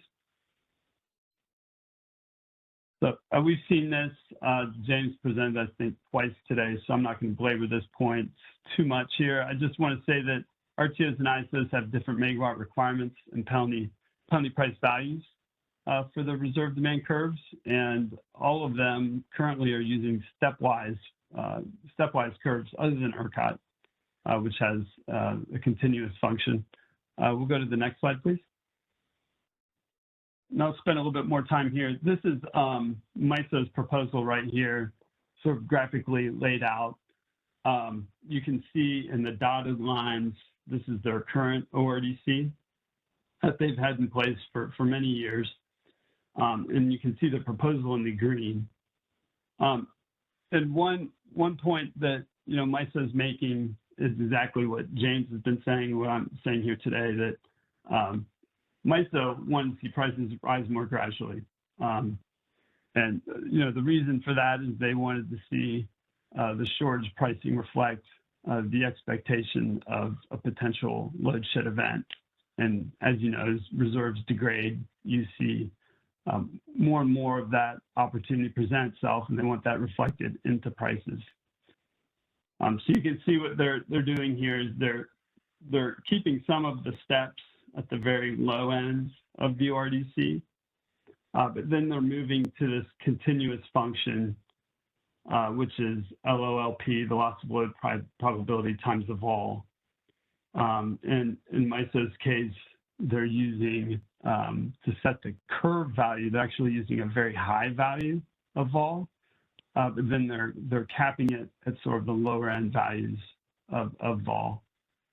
So the slope is actually being set by a very high vol value that's actually higher than $30,000 a megawatt hour. So their composite vol value actually is higher than $30,000 a megawatt hour, but they realized that wasn't sensible. So they set the curve down into the $6,000 megawatt hour range.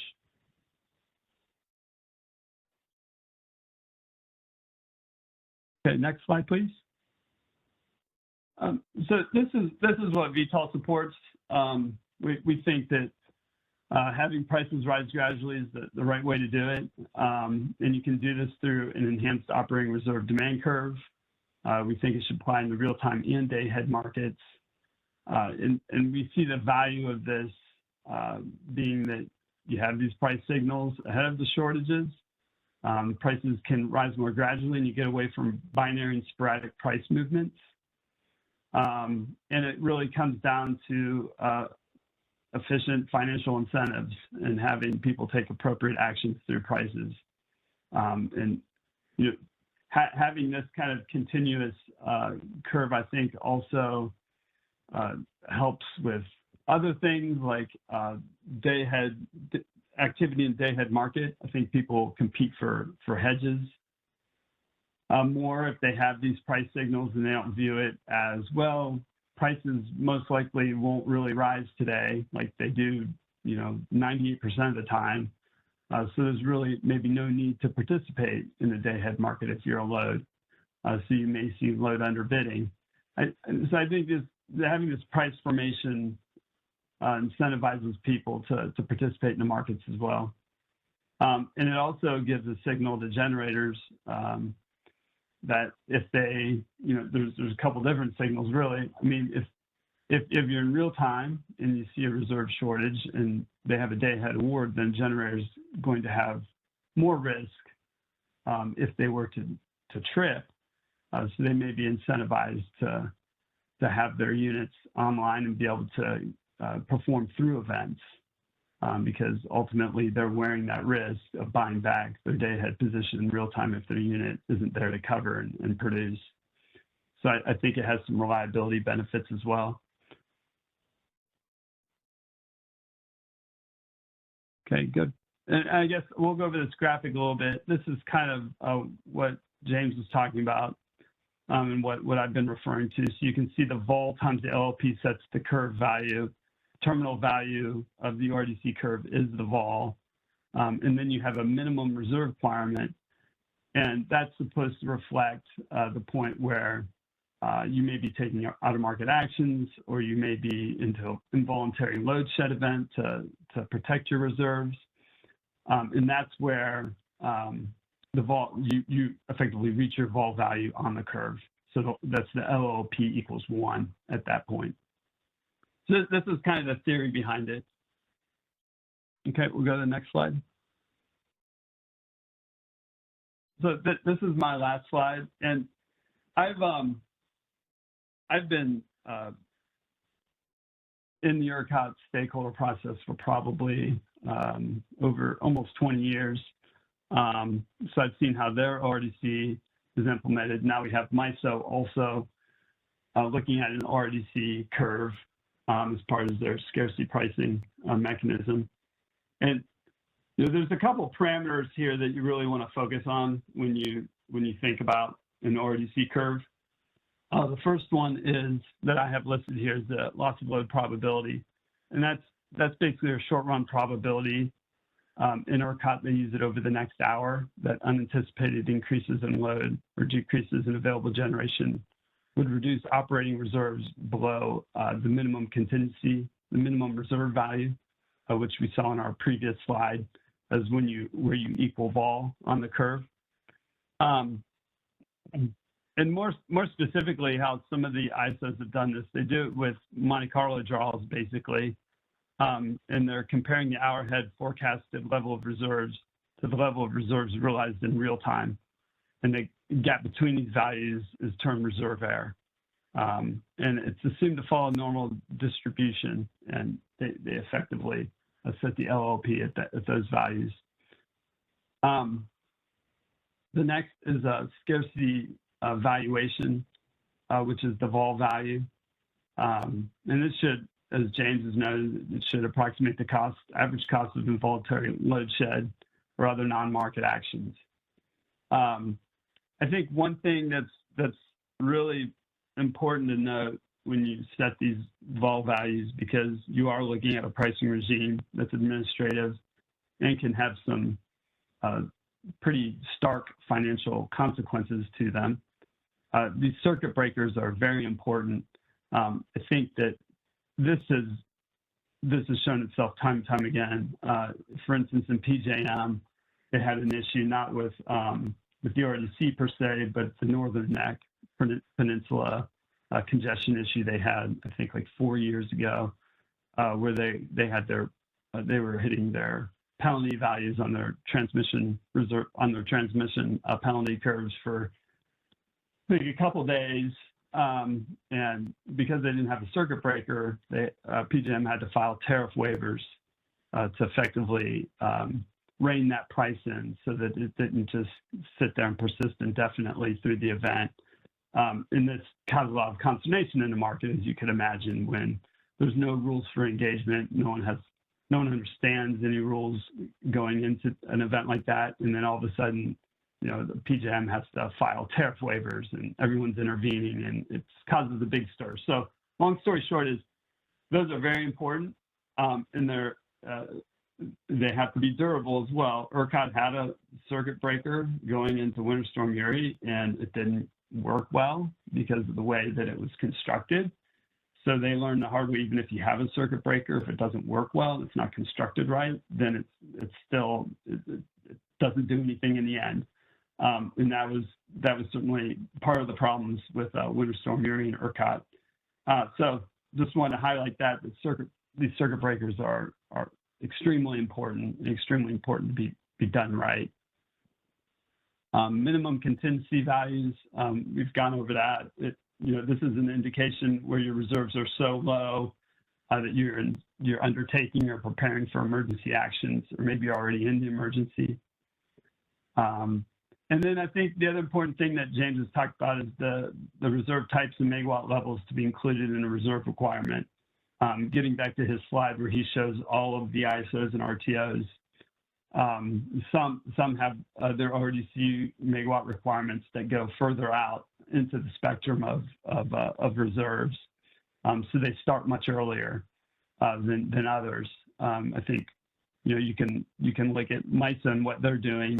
They're actually starting pretty much at the same level as they were before, but you could construct these so that they start much earlier.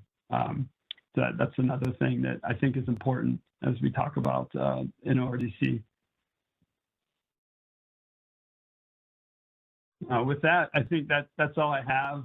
I think one thing important to note is there are no RDCs like MISOs right now that are operating with a full co-optimization feature in real time, with co-optimization of energy and reserves. ERCOT does not have co-optimization of energy and reserves, so their RDC is very unique and it's kind of different. So I don't really use that as a model to follow. I'd more look at MISO's RDC for that reason.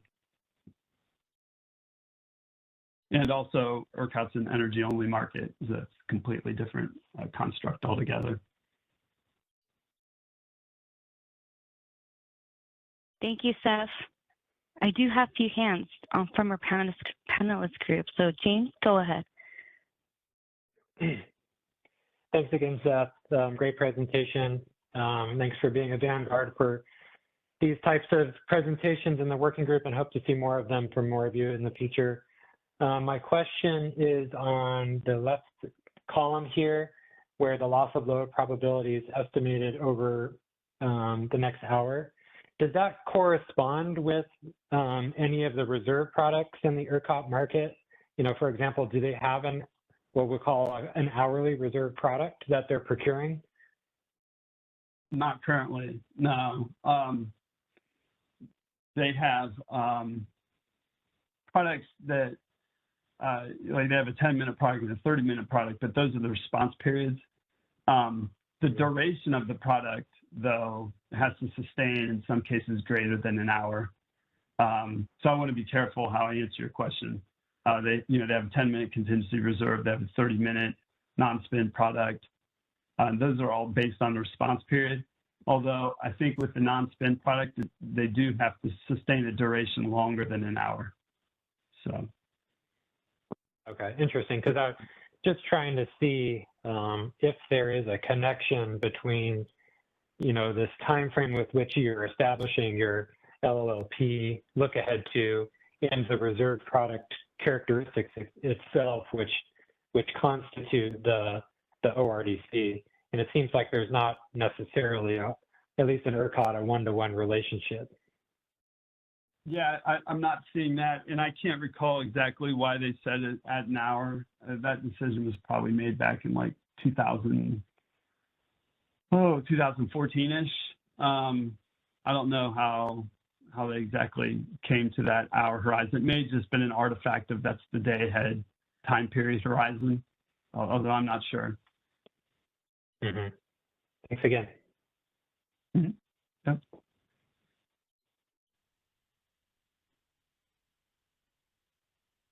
We do have Bonnie Blair. Your line is unmuted.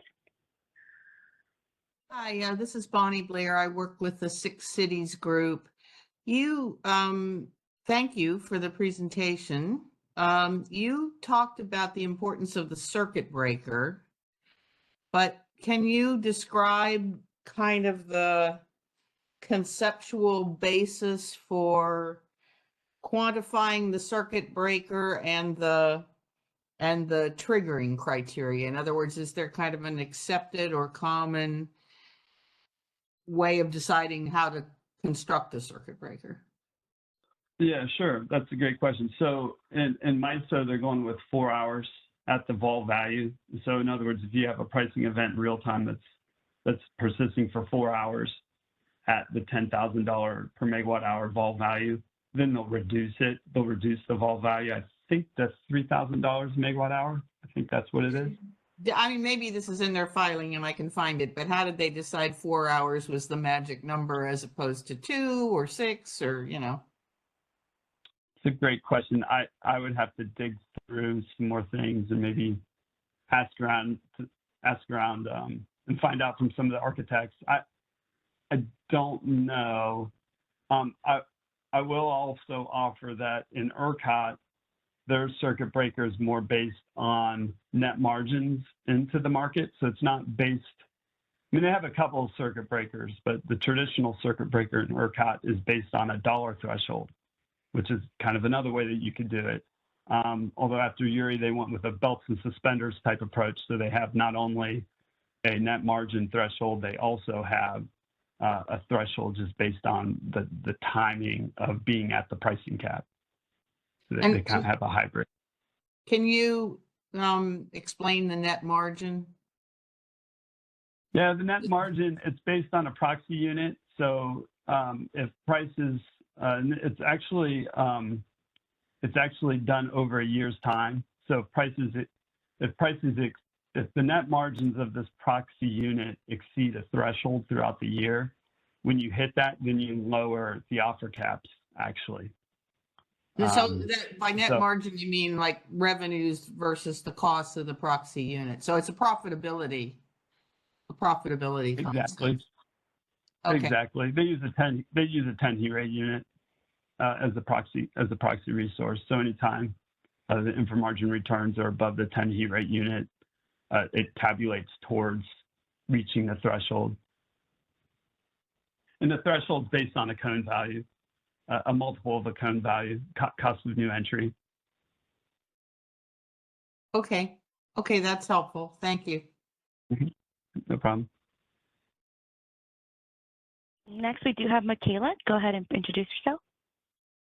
Oh, hi, it's Michaela Flagg, Customized Energy Solutions. I was just going to step in because I think I can answer that question a bit from MISO's circuit breaker perspective. They tried to align it with the vol estimate. So when they used the LBNL analysis, they calculated vol estimates for different resource classes, different seasons, different times of days, but also the duration of outages. And the vol values did go down in longer duration outages. So that was part of the impetus for like selecting the timeline, I think, in terms of when they would reduce the price cap. And it also aligned, I think that it ran some LOE analysis, and it did show that most load shed events did occur within a 4-hour period. So anything beyond that was really kind of like out of the realm of what they were really planning for in their like RA construct.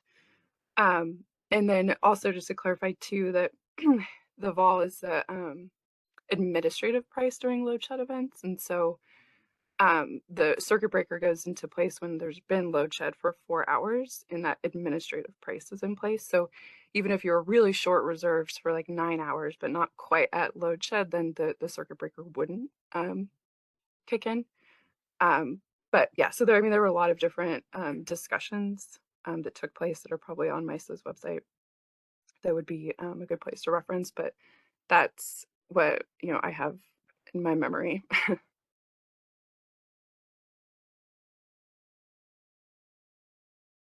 This is James from California ISO. If I can add on to Michaela's excellent context, she's right that the $10,000 is an administrative value that they apply in the EA3 situation, and to clarify what that means is that the $10,000 value is applied as sort of the market clearing price relevant for settlement, regardless of what the market engine calculates as the market clearing price in the market run.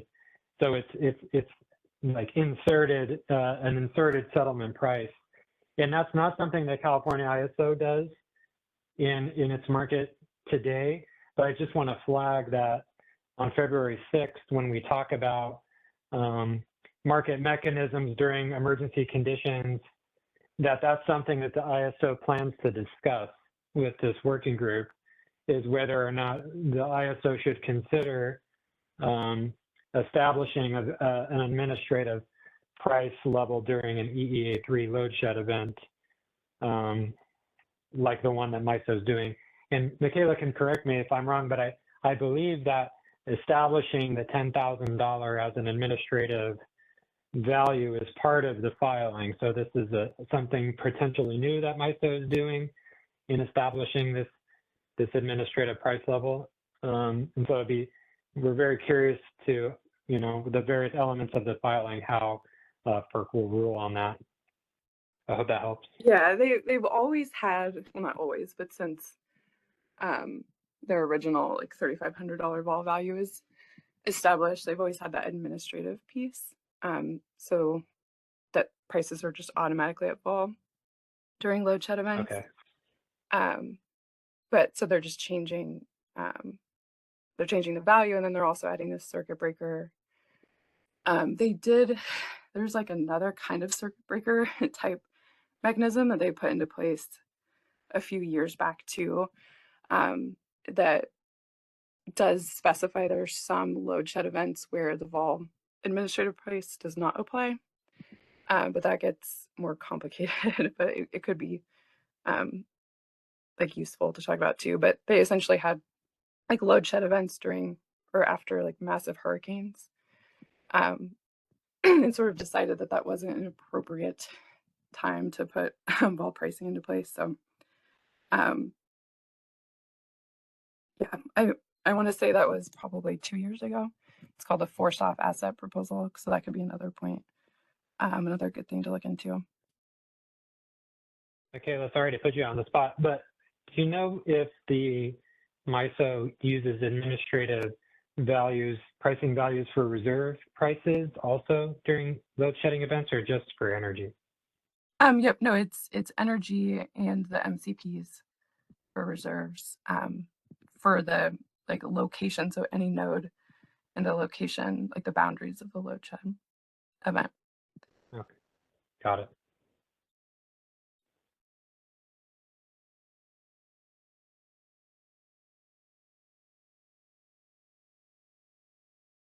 We do have Alva. Go ahead. James, just in the last two presentations, I was expecting David to sort of reiterate his point, but I think there's just since you were asking for gut reactions and not for, specifically what's the right value here. I'd have a question as to how to avoid going down a path of essentially passing these kinds of signals on to customers who are vulnerable either because of income constraints or just simply not being able to pay attention to decisions, and whether this might also have a behavioral effect compared when we look at the in California the results of more behavioral signals in loss of load, when loss of load is threatened, and how customers have generally responded in sort of a let's all prevent this from happening, kind of behavior. Does that kind of behavior get eliminated by going too far down this path of essentially making customers on the margin responsible for interrupting first when loss of load is threatened? I don't know if that makes sense, but I just have a sneaking problem with this. Yeah, it does, and I can respond, and if Seth also wants to provide his perspective, feel free. But I acknowledge that a limitation of using a value of lost load metric is it's an estimate and an average. It's an estimate. Two, it's an average of customers on a bell curve, some of which the value of lost load metric will understate their willingness to pay for continuing electricity supply. And on the question about how it's to be avoided is much beyond my expertise, but presumably it would fall on the scheduling coordinators who are representing their customers through their participation in the wholesale market. And I'm also not sure if those types of considerations are done when the load serving entities themselves are asked to, during an EA3 situation, there's a procedure with which the ISO or reliability coordinator asks the load serving entity to prepare some load to shed. And I'm not sure if behind the scenes in those procedures, if there's any consideration about the types of customers or any specific customer that is affected by those things. The general question makes a lot of sense, but the specifics kind of exceed my my expertise, to be honest. I don't know if others from the CAISO on the phone may have more perspective about what's the process like when the CAISO asks for LSCs to prepare to arm load, who they ask, how those considerations are made. Thanks, James. James, on that last point, the CAISO would simply tell the LSCs the quantity, and then it's determined by the LSCs how it's met. And then when the LSC is determining that quantity, is there, is it location specific, or is it across the DLAP, or maybe depending on the situation, it can be different? It's at the discretion of the LSC. It is somewhat influenced by the topology of their systems. There's fairly different transmission topologies within the CAISO balancing authority area with the different LSCs, so they all have their different methodologies about how they go about meeting that load arming or load shed obligation. But it's also kind of a point where prices are not really relevant anyway. I mean, it's more that period, as we've been discussing, the period moving into that kind of a condition. What's the best way to get the best behaviors out of participants, as well as representing incentives in the right way for supply to want to come in and help serve that load, I think. That sounds right to me.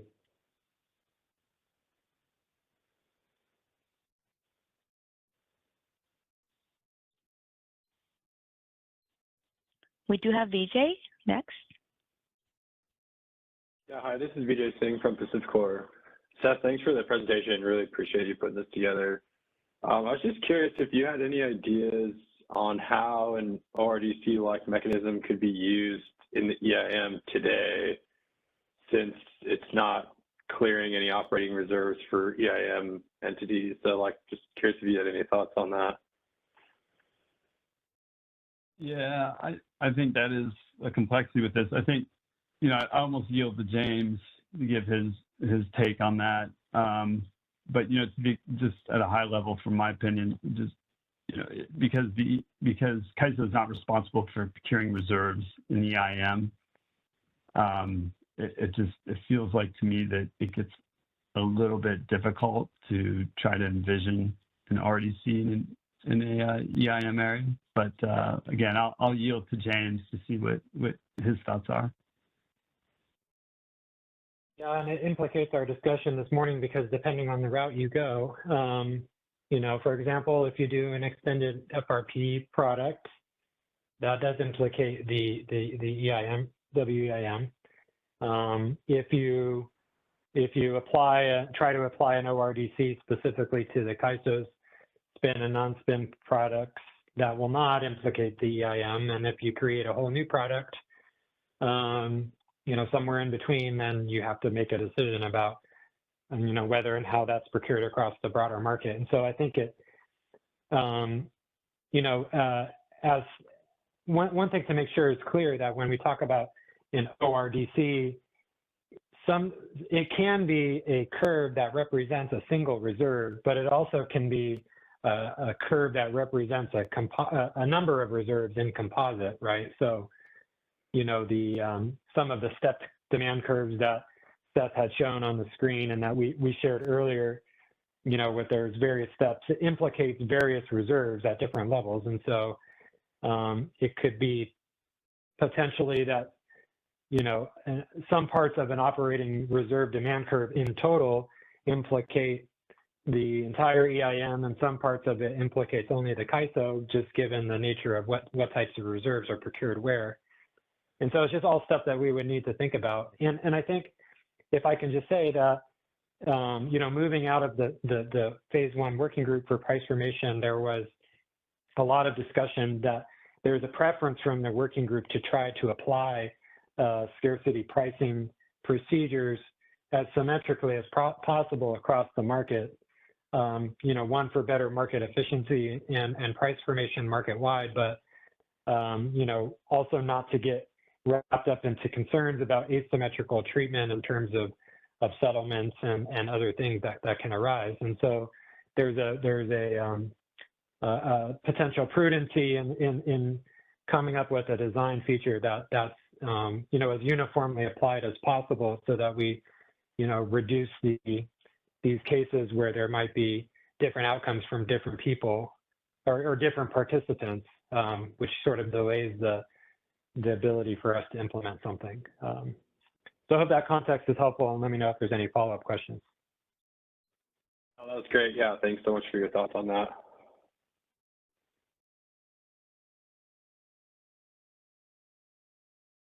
We do have Callie Wells. Go ahead. Hi, yeah, it's Callie Wells at WPTF. I have a quick question for Seth on this last column here, but then I also wanted to provide my gut reaction just because you asked. I think this idea definitely is worth thinking through a little bit more. I do like the fact that it's not creating a new product just to get pricing signals. And it sounds like it, and correct me if I'm wrong, but is this in addition to the AS scarcity pricing mechanism we have today? So it's not like we have to tweak anything that's in the market today. This is an additional curve, or do you kind of extend the AS scarcity demand curve?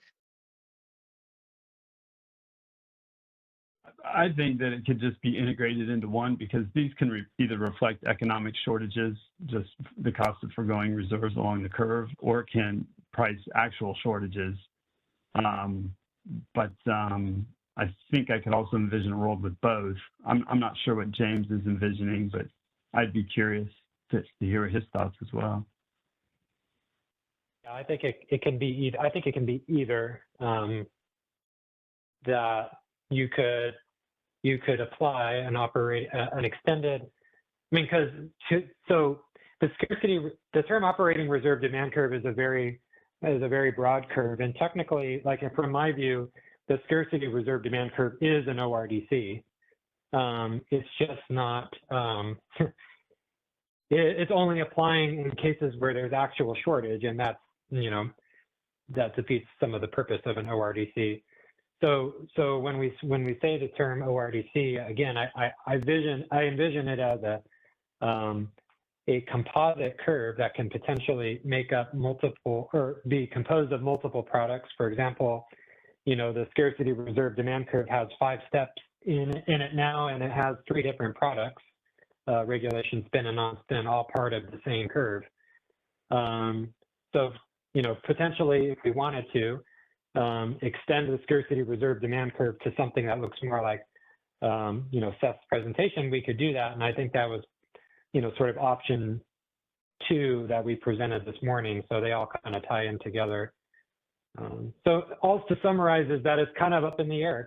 What we do will depend on what it looks like. Okay, yeah, no, that's great to so it sounds like there's different ways to approach it. But yeah, again, just to reiterate, my gut reaction is I do like the idea of this ORDC getting the price signals into the market without necessarily creating a new product at this point, especially given all the new products that we know are forthcoming.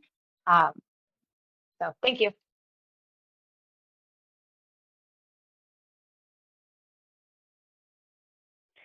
I don't see any other questions in queue.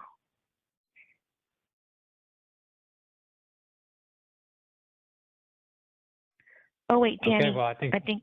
Oh, sorry, Danny. Just responding to the dialogue going on right now, it really is determined by if AS gets reoptimized in the real-time market, because absent a change in the existing paradigm of only procuring incremental AS in the real-time market, the question is, what would this new ORDC with potentially higher prices that it's pegged to actually be procuring for? The only common product in the real-time market right now is FRP, and that is protected lower than any of the ASs, and then it has a probabilistic price calculated by the risk of forgoing that uncertainty product capacity causing a PBC violation. So unless there is AS reprocurement, we almost need to think of this in terms of a new reserve type product like was talked about this morning, be it a 30-minute product or a real substantial tweak to FRP, kind of using the existing baseline logic of protecting for uncertainty within the market horizon, but on much, much longer time scales and on a different cost basis.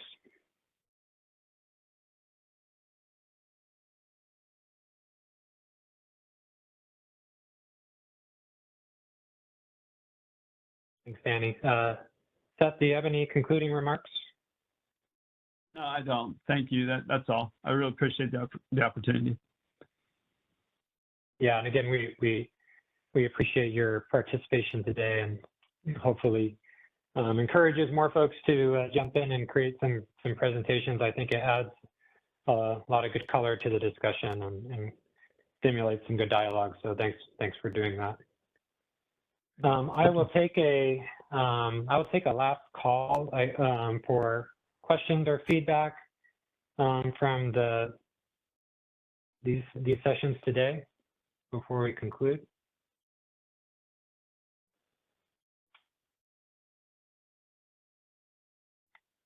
Okay, well, thanks again, everyone, for participating.